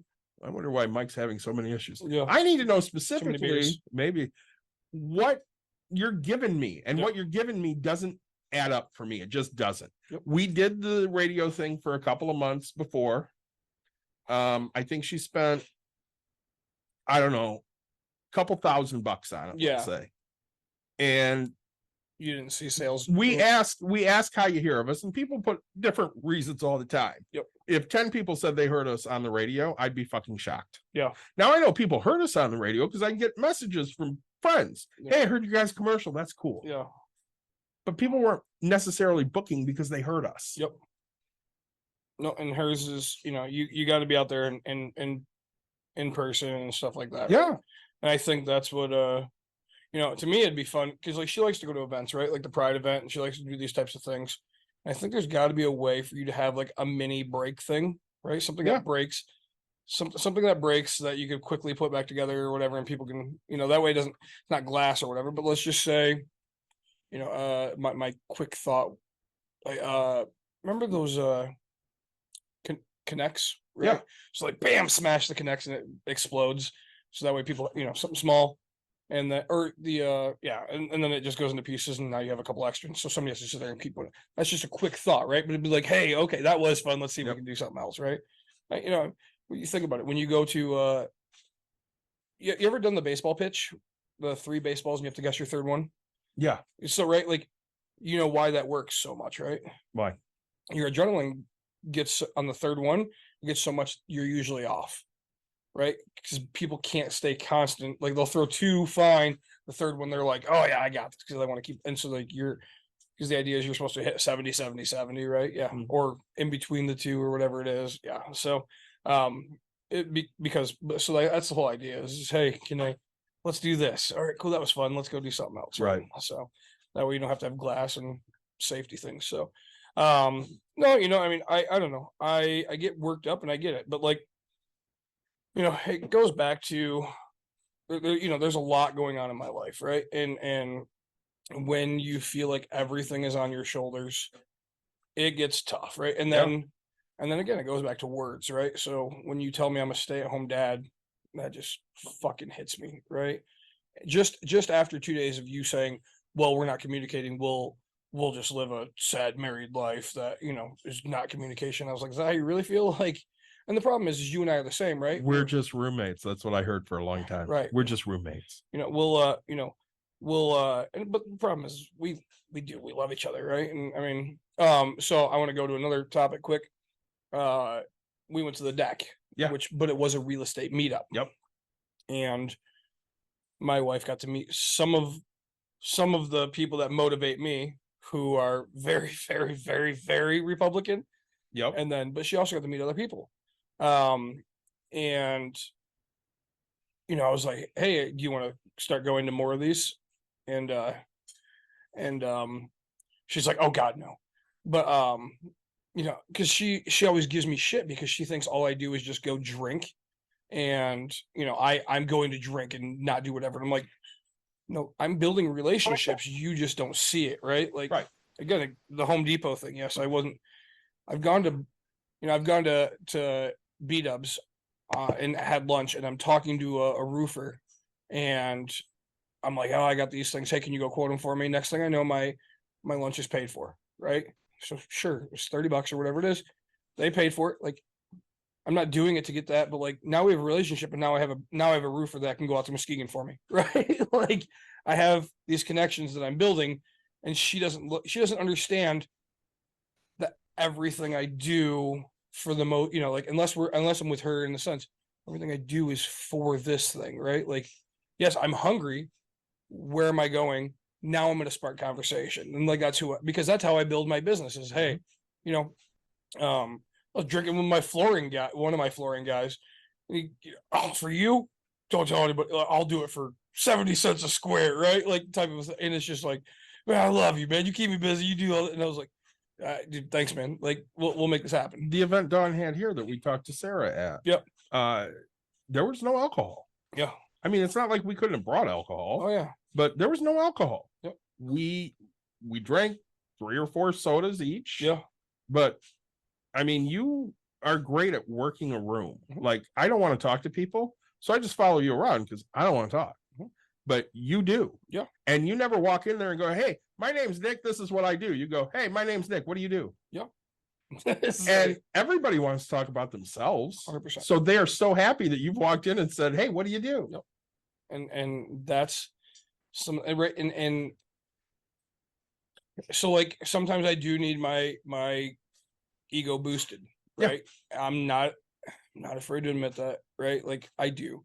And so, it's I forget that I'm good at what I do. Mhm. Okay. Like I'm not afraid to admit that either, right? Like I sometimes forget that I am good at what I do. And so that, like that, right? Like, yeah, I mean, that's why I do it, because I've been in this business. I know it works. I know that this is gonna make this happen, right? Like I enjoy it. I'm good at it, right? And so all right, now can I monetize it? And that's the thing I'm bad at, is actually getting to it. So Yeah. like, all right, hey, is that lunch spiff great? We were at the deck. Sure, I ended up having a pretty big bar tab. My wife ate and did this and that. But like at the end of the night, if she would have waited, at the end of the night, my buddy who and I we split a couple of buckets. And but so he's like, nope, food's on me, man. Oh, you guys want another drink? Like, yep, it's on me, type of thing. Like that's who he is. And when he's in my town, like, yeah, I got this, right? Also the guy that bought me a $450 shot of Pappy Van Winkle, right? Yeah. Like, but it's hey, so this is what we can do. I look at it as, and it's funny because what I've given him is friendship. Mhm. He doesn't need a dime of my money. He doesn't need anything of knowledge, but what he gets from me is friendship, motivation, right? Sometimes we all get in the down thing. And trust me, even when I'm down, I actually just opened up to two of my friends because we went to sushi yesterday. And my buddy Dan looks at me and we're at the end of our meal type of thing. He's like, all right, I know what Austin is doing. You guys know what Nick, what are you doing? And I was like, I'm just going to be honest with you guys. I'm fucking burned. I was like, I have no idea what I'm doing. I'm hating everything right now. I didn't want to get out of bed to come here with you guys. And I thought you'd bail. So I was laying in my bed when I texted, hey, are we still on for lunch? Thinking that you both were going to say no. And they're like, holy shit, right? Like it was weird. They weren't expecting it. And I was like, I don't tell, right when you see me at a meetup, yep, I'm right there. Hey, what do you got? Like, I will always shake your hand. I'll always be there for you. I'll listen to everything. But yeah, We know how to turn it on. 100%, right? Like I say, and and my problem is when I turn it off, I just want to be off. Yeah. So like you see it. I mean, some of the, what the things my wife wants is like me to be more attentive and things like that. I've gone swimming 5-7 times this year. I think it's been quite a bit. Yeah. Compared to what I've left my pants inside unless I knew I was getting a phone call. But like out of the 7 times I've swam, 5 or 6 of them, I've left my phone with my pants pocket inside. Like the one time I had it out, and you seen TJ showed up, right? Yeah. I was like, oh man, my pants are on the thing. I wasn't expecting anybody type. And I was like, I didn't answer any phone calls. I didn't do anything. Like, I'm here. I'm attentive. I'm being this part of it. Right. So like, to me, it's like, hey, I'm trying on everything that not say everything, but like, for the most part, I'm doing these types of things. So that's why it's like, it's hard. I told the girls at one point, when we were having one of our come to Jesus meetings, I'm like, listen, we show up here. We have shit going on too. I said, you guys don't know, first or second week of practice, I left on. Yeah. I woke up at my daughter's house. You knew something was up because I wasn't in a real happy mood, but you didn't know what was going on. And I didn't bring any of that to practice. Yeah. I didn't treat anybody differently. I did what I need to do because I need to turn it on now and I need to be a coach, not a husband. Yep. So that's what I did. Mhm. And it takes some of those things sometimes to get kids to understand that, yeah, we all come here with baggage, but when we're here, we're here. Yep. This is what we're focused on. Our baggage needs to, stop at the dugout. This is my job. Yeah. Right. Like you asked me to come here to do this. I'm going to do this and I'm going to do it the best of my ability. Yeah. I'm going to give you everything I got. Yep. And then I'm going to go back to me. Right. Yeah. Like at that point, don't bother me. And the ones I'm really close to knew I was miserable, Yep. but they didn't know why. Karen and Chris knew I was miserable. They did know why. Yeah. And I just kept, trying to move forward. Yeah. And I'll keep telling you, I think it's a good idea to have an impartial person to help you and Courtney talk to each other because you're in the same fucking rut I've been in. Yeah.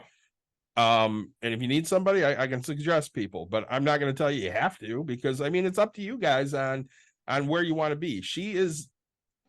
I'm not saying that Dawn doesn't get it or didn't get it, but she's exhibiting a lot of the things that I was feeling from Dawn in the fact that I feel this way and you're not validating anything I feel. So therefore I'm just a piece of shit. Mhm.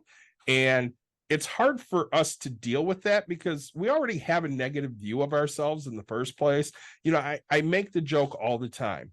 Cons of being my friend, I'm an asshole. Pros of being my friend, I'm your asshole. Yeah. So people know, and Mike has said it time and time again. Yeah, you're hard to deal with. You're a prick. Mhm. But if the chips are down, you're the motherfucker I want on my side because you're a prick. Yeah.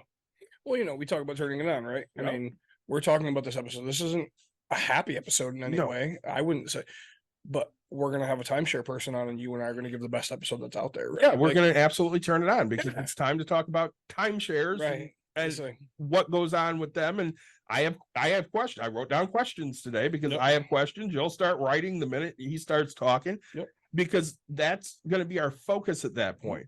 I didn't come in with any preconceived notion about this one because I knew I was going to talk about it, my shitty mental health and your shitty mental health, and let's go. well, say right before we got on, right? I mean, actually, you were on Twitch, but I was sitting here slouched. Yeah. Head down, like hat off, like just sipping on a beer. Like, Well, you had said, hey, let's do this episode sleeping on the right. van I'm just chairs. like, okay, cool. Like, you know, but then it's like, all right, let's get into like this is what we're here for. Let's dive in because, you know, you and I both know that we need to talk about this stuff. Granted, on air, do we need to talk about how in depth our life is? No, but we want everybody else out, and it's hard because like I know that if someday we ever get big, Mhm. these things can come bite us, and it'll Yeah. it'll do whatever. But hey, look, these people are unstable and stuff like that. But like, there's so many other people in this. I'd rather save that person that's in this world than have the one person follow us because, you know, oh, we give advice, but we can't keep our own relationships around. You know, Well, I haven't announced this yet, but maybe this is a good time to announce this on air. I want to make sure I have the I'm date going on right. vacation next week. No, Yeah, it's no, a no. great thing to announce. October, I want to say 2. Yep. October 2nd, which is my aunt's birthday. She's no longer with us. Yeah. You and I are actually giving a talk at a mental health conference. Oh, Pretty sweet. cool. I need to invite you to that because I'm sure it's not on your calendar. Fuck no. I will make sure I Do invite the you to third? that. The 2nd, October 2. Do you need a third? I mean, you can come if you'd like. Absolutely. A Monday. Okay. Always. It's a Monday. Okay. We're going to be right after lunch, so probably around noon or 1. Okay. We can be there for the whole conference. What? Why are you giving me this look? I'm trying to figure out what I'm writing down. Mental health conference. Nope. We can be there for the whole conference, but we don't necessarily have to be there for the whole conference. It's going to be a moderated session where we're basically asked questions from the man's point of view. Yep. Because, you know, Dawn's helping put this on, and I told her, I said, nobody talks about men's mental health. They just fucking don't. Well, and you know, my friends don't listen to this, and you know, his wife wanted some attention, and he just wasn't feeling his own self, right? Yep. He's just like, dude, I hate myself right now. Like, I want to lose a little bit of weight type thing. And so he's like, look, I just don't want to, and like, that's not okay. But like, when, you know, but women want it to be okay to be like, oh, I have a headache, or hey, I'm feeling bloated or feeling whatever. And it's like, man, why can't a guy just feel that way? Like, again, I've said it multiple times. I kind of start hating who I am. I'm building up my self-esteem. It's very slowly back to feeling good about myself. And like, honestly, I turn it on because like I take my shirt off every time I'm in public with my kid type thing, because I want her to understand that everybody is just okay to, and you have to accept it. Right. Yep. Like, and as much as it makes me uncomfortable, I don't care. Like, because I'm turning it on for everybody else. I don't care if you're the big guy who then makes fun of me for being a bigger guy. Guess what? You're officially self-conscious no longer. Right. Like, Right. Good, man. I've impacted that fact of things. Like, and you know, so it's, you know, you never want to be the biggest guy at the buffet. Right? Like, Well, you know, and I've had my struggles with that too, because you know, my father's basically called me a fat a ass all fat your whole piece life. of shit. Yeah. And he'll deny it, but that's what he's done my entire fucking life. And it used to bother me. Yeah. And it just doesn't anymore, because that doesn't define who I am. Do I need to lose weight? Yeah, I need to fucking lose weight. Would I be happier if I lost weight? Yeah, I would be, but it's not fucking easy to lose weight. Right. It's not as easy as everybody thinks. But like, you know, my thing, I grew up oh, you have to get big, you have to do this, you have to, and so different. And then it was like, oh man, you're gonna get as big as your brother, you're gonna do that. And it's like, what the fuck, dude? Like, you've taught me my whole life that I have to eat and get full and stuff because you don't know where the next meal's coming from, and you don't know this. And then all of a sudden I'm too big for what you like. Like, you didn't help me along the way, and now you're just, oh, you're on your own. And I was like, God damn, man. Like, yeah, it's just that's how I look at things. And I'm like, man, I was not raised the same as as other people. Yeah.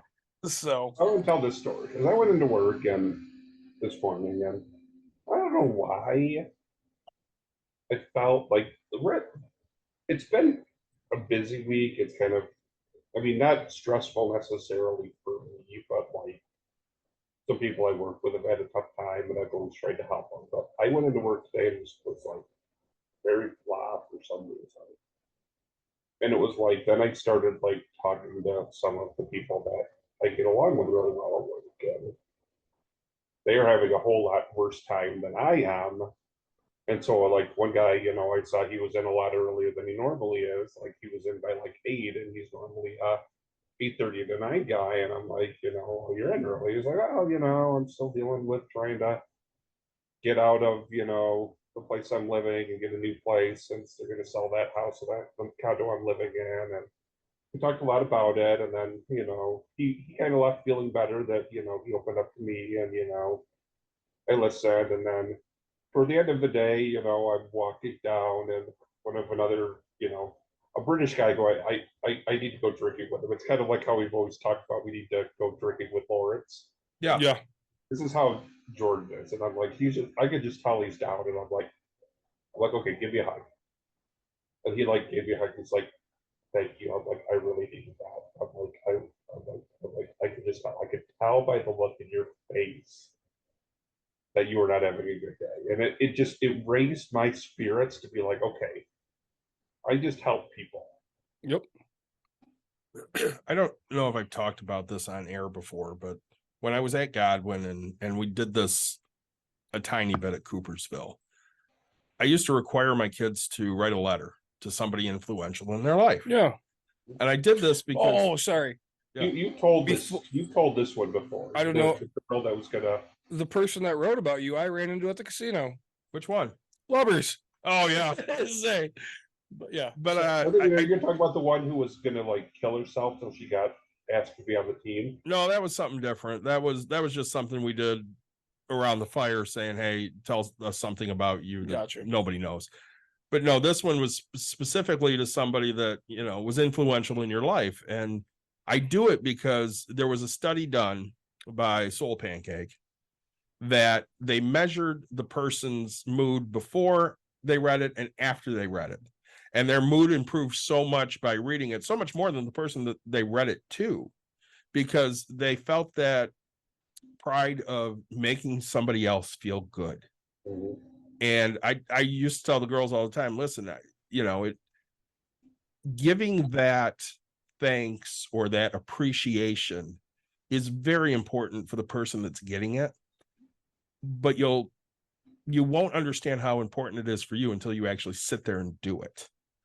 And, like Mike said, he knew this guy needed a hug and he felt not even talking. I could just see the look in his face. And I just went, yeah. I just put my arms out and he's like, thank you. And I'm like, and how great did you feel? I felt great. And then literally as I'm walking back to my office, like 45 minutes later, he's in his office. And I'm like, you need another hug before I leave. And he's like, yes, this was good. It's literally right before you walked in, I got another email that just like they put another like huge dent in my day. I'd already had 2 big dents in my day. Well, and you're not a hugger. I'm not. I'm a hugger I've been a hugger, I think, with my immediate family because we were never huggers. Yeah. But I know, like, there have been times, like, I know, like, when my dad was going through a lot of shit, I knew my mom needed hugs. Oh, yeah. And I went outside of my comfort zone and I did it. Like, I'm honestly not uncomfortable hugging, like, you and Mikey and things like that because I've gotten used to it. Yeah, because I don't give you a choice. Yeah. I've always been that way. My family was not a touchy, huggy family. Well, and I would agree. I don't think mine really was either.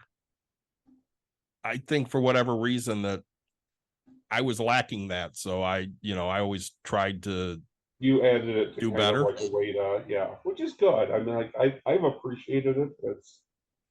There have been times I've been like, yeah, I'm really glad I needed that. Well, and I know that, a lot of the ways I compensate her because, it was something I didn't have growing Yeah. up. Like we didn't tell each other how we felt about each other. Mhm. You know, Well, I it was the that same way with my family, especially once my sister died when we were young. It was Yeah. like this, like very like different like environment.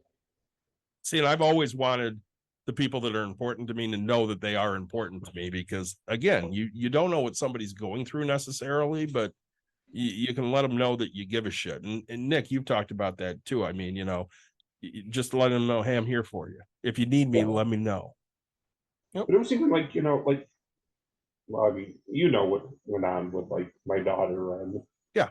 what happened at my sister's house on Yeah. my nephew's birthday. Like literally, it was like so weird. That literally, like it's earlier that day, and I'm like, I mean, COVID sucked, but I mean, honestly, like when COVID hit, I mean, the only people I felt comfortable hanging around with were like going over to my sister's house with my kids or hanging out with you guys. Yeah. Get to the point where I got really close with like my sister again, and it was just like horrible that happened on that same day. And now it's almost like there's a part of me that's like, why didn't it just keep? It's like I've always said, like I feel like I curse things when I say stuff. Mm-hmm. You've said it before. I mean, it's always never anything that major, but it's like don't say anything or the Cubs are going to lose. Yeah. Yeah. Right. Let's see. Well, I mean, this motherfucker would sit there and be like, I think Javi Baez will hit a home run here. 2 pitches later, Javi Baez hits a fucking home run. And it's I think the favorite was, what was it? We were playing, but it wasn't the day we played Mound Ball at the series. It was the day we were doing things based on like we picked a player. Yeah, we picked a player and you got points based on what they did. Honestly, if this guy hits a home run in his next at bat, this guy's gonna actually win. It was Devin White. White Hits a home run in his next at bat. I mean, which we love because I mean, about the Cubs like even I think they were already ahead, but then they just stretched it out even more. So you didn't have to be like a Rod Beck, old fat man coming in to try to save the game. Rod Beck was the best. Oh. So we're rolling on almost 2 hours here. Yeah. What final messages do we want to give people? Also, the final messages, right? Like, I want you guys to understand that, it's funny. I am pretty much an open book, and I share. And people say I overshare, but I want people to understand that, like, hey, first of all, if you're going through this, like, reach out to us. Mm-hmm. Whether you're gonna feel bad that we're going through stuff and you don't feel like we could take it, no, we're here for that, right? Yep. Like, there's a point where we can always take more, and we like that.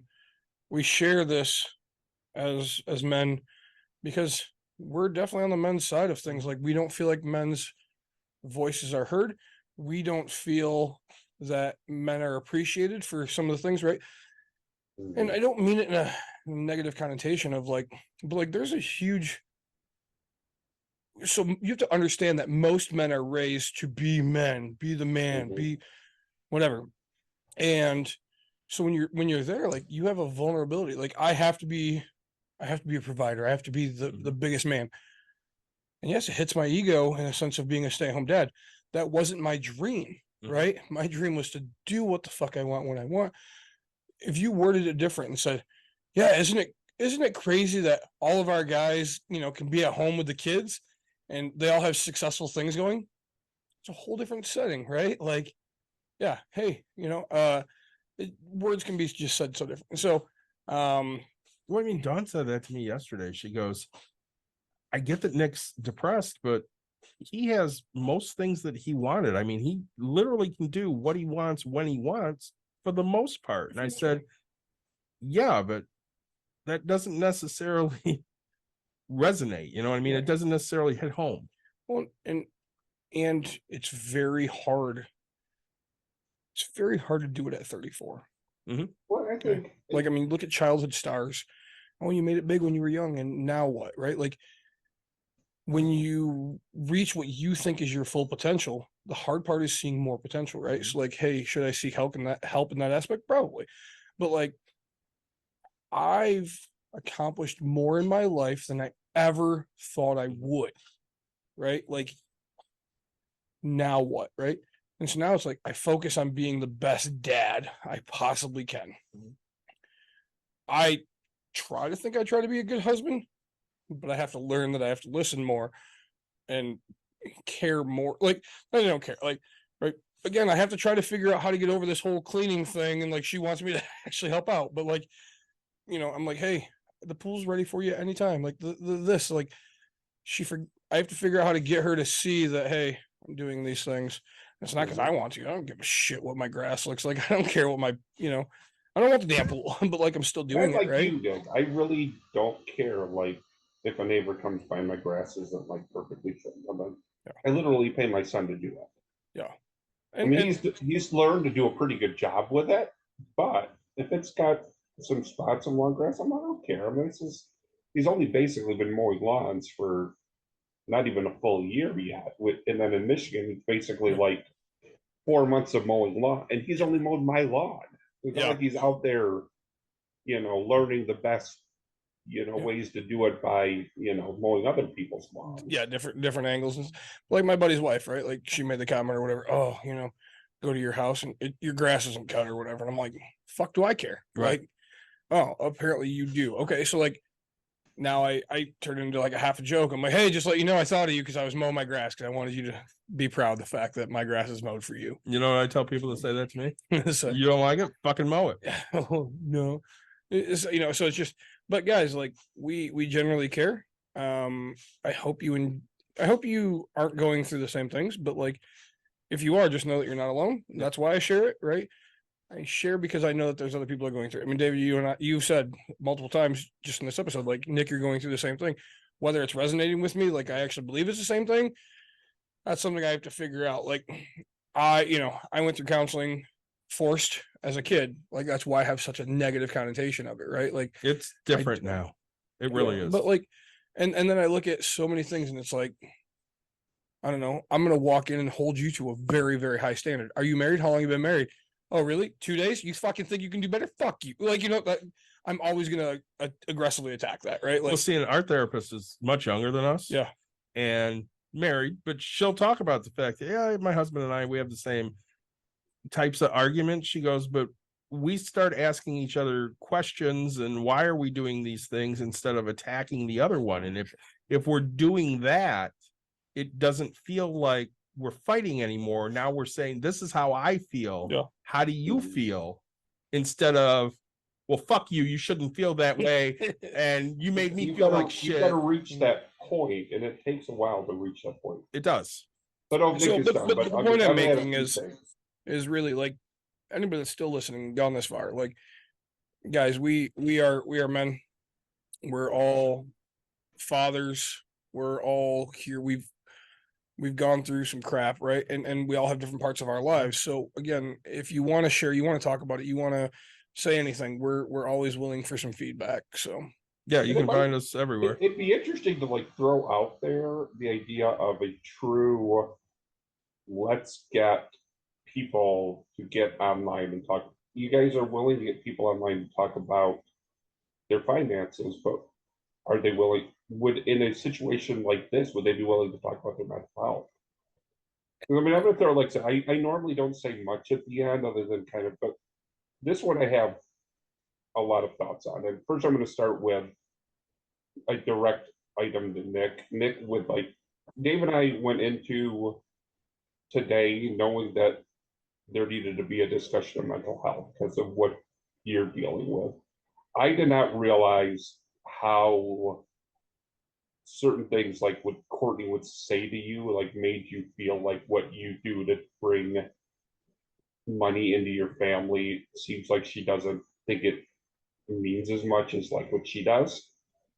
And I feel bad for you about that. And I'm hoping that you guys can work through that and she can understand that even though yours is by owning a lot of properties and things like that, I mean, that's the nest egg you guys are gonna, if you you're going to be able to retire off of, and Yeah. things like. And, So- and that's, you know, and I say it's hard because I know it. She might think she knows it, but she doesn't say it or doesn't actually appreciate. Yeah. You know, I mean, she won't. Which is- I won't get that love and affection until years down the road when she's ready to be done, and then goes, "Holy shit, we're Yeah, get to when go you're wherever we literally want. like, We're okay, you know there, what? right? We're at the point. Why don't I sell all my properties? And she realizes, holy crap, we've got. Right. We could retire on a beach in like Mexico for the rest of our life. yeah." We can, you know, I won't have FU money, but I'll be okay. You're gonna have an amount Like, where you can put Emerson through like whatever she wants to do in her future. If she wants to go to college, if she wants to learn a trade, Yep. You're gonna have the money to help her do that. And That's- you're gonna have the money to retire comfortably and not have to be agreed. Neither of you will have to be a greeter at Walmart or Meijer. right. Well, unless I want to, right? It's like, Well, unless you want to. Yeah. Which I mean, that would be you, because you'd be the one willing to say hi to everybody. That would not be he and Yeah, I. that's not He and I us. would maybe so, open our own brewery or something after I steal all the best ideas from Andrew and Dustin at Apoptosis. But very good. again, another thought is I echo 100%. Like, reach out if you're having issues, and I'm going to add this to the idea of, if Donna would be willing to let me join too on that day, because I think you two have a lot to say, but there's one experience I've gone through that neither one of you have, Oh, yeah, you've gone through which I divorce, think is dude. very important to men, and that's going through a divorce. Yeah. And I mean, I'm very blessed. And trust me, every time I think about things, like, you come up quite a bit in my mind, because I'm like, if this happens, people I respect, that I'm gonna sit here and say, hey man, how do you live with yourself only seeing your kid half the time that you used to, right? Because It's horrible. That's the people- worst. That is honestly, like, if I was without kids and had gotten a divorce, you'd be like, okay, it sucks, but right. it's literally the fact that I don't get to see my kids all the time. Yep. And dude, I tell this to Courtney all the time. I'm like, my kid will go to school, and I hate school because they take my kid from me. Like, there's times I'd love to be away from my kid, I but don't like really, there's times where it's like I just feel like I haven't seen her, because like I'll do a Monday night, I'll do a podcast Wednesday, I'll do a Thursday, and Courtney's like, oh, you're gone all the time, and I'm like, man. And then like Friday will come, and I'll be like, man, I miss that kid, like, and we have these weekend plans, and she's got all this, and I'm like, I just When it's see my different, kid. like you said, the age Emerson is, it's a different thing. Like, Yeah. she truly is still like very, very dependent on you and Courtney. Yeah. My kids are to the age where, I mean, they're still kind of dependent, but not as much. So for me, school is not as much about me missing them, because I know, like, they're at that point where, like, this is going to basically, even if they don't want to do anything when they get out of high school, other than get into the workforce or, get a trade or whatever, which is perfectly fine. It's the fact that they're at that age now where it's like, this is middle school, and Max now is going to be going into high school, where it's like, my daughter's dealt with a lot of shit over the last like year-ish. Yeah. And I feel horrible. And I've told people, as I said, I think I told on the air once, I had joined a resource group at my work. It's all about emotional health and wellness. Yeah. My first meeting, they were like, it'd probably be good if we had, somebody was willing to kind of talk about their first meeting I went to. And I'm like, I'm more than willing to talk at the next meeting, because I've been through so much. And one of the things I said was, you can deal with health issues, you can deal with like emotional issues yourself. But when it's your kid dealing with them, it's a completely different thing, because you're literally like, this is the person that these are the people in my life that, I mean, when I say, like, I would, if they was going into a fight, I would be there with a baseball bat and whatever I need to do to fight side by side with them. But it's like, the only two people in my life I would literally like throw myself in front of a gun for are my two kids. Yeah. I mean, well, I'm going to say this, my last thought. There were like 3 years that Caitlin had to go visit Dickhead for summers. yeah.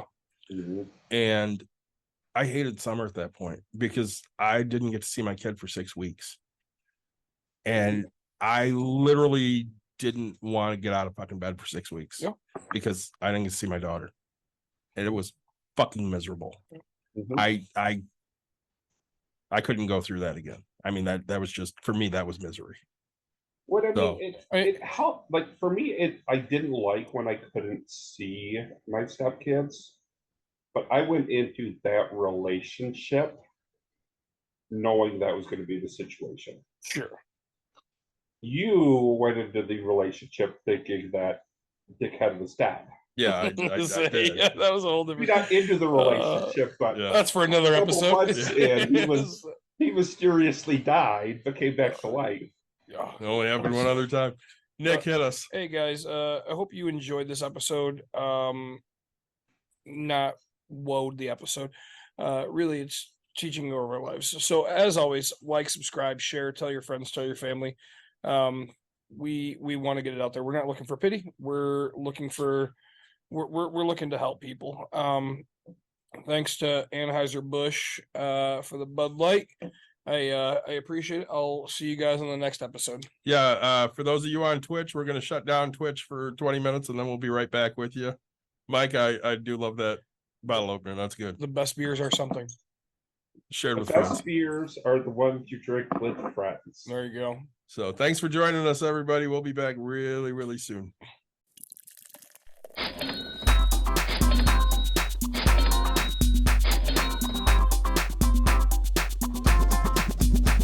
You've dialed in To Box and Brews, you might hear something you can use. like tips on your cash or tips on the suds. You're gonna want to The use smarts of these because stuff. they know the And brews. they know the box, and they know they can't help the stubborn fucks. So listen up, cause shit's not funny. And save yourself some Beer money, bucks, and brews.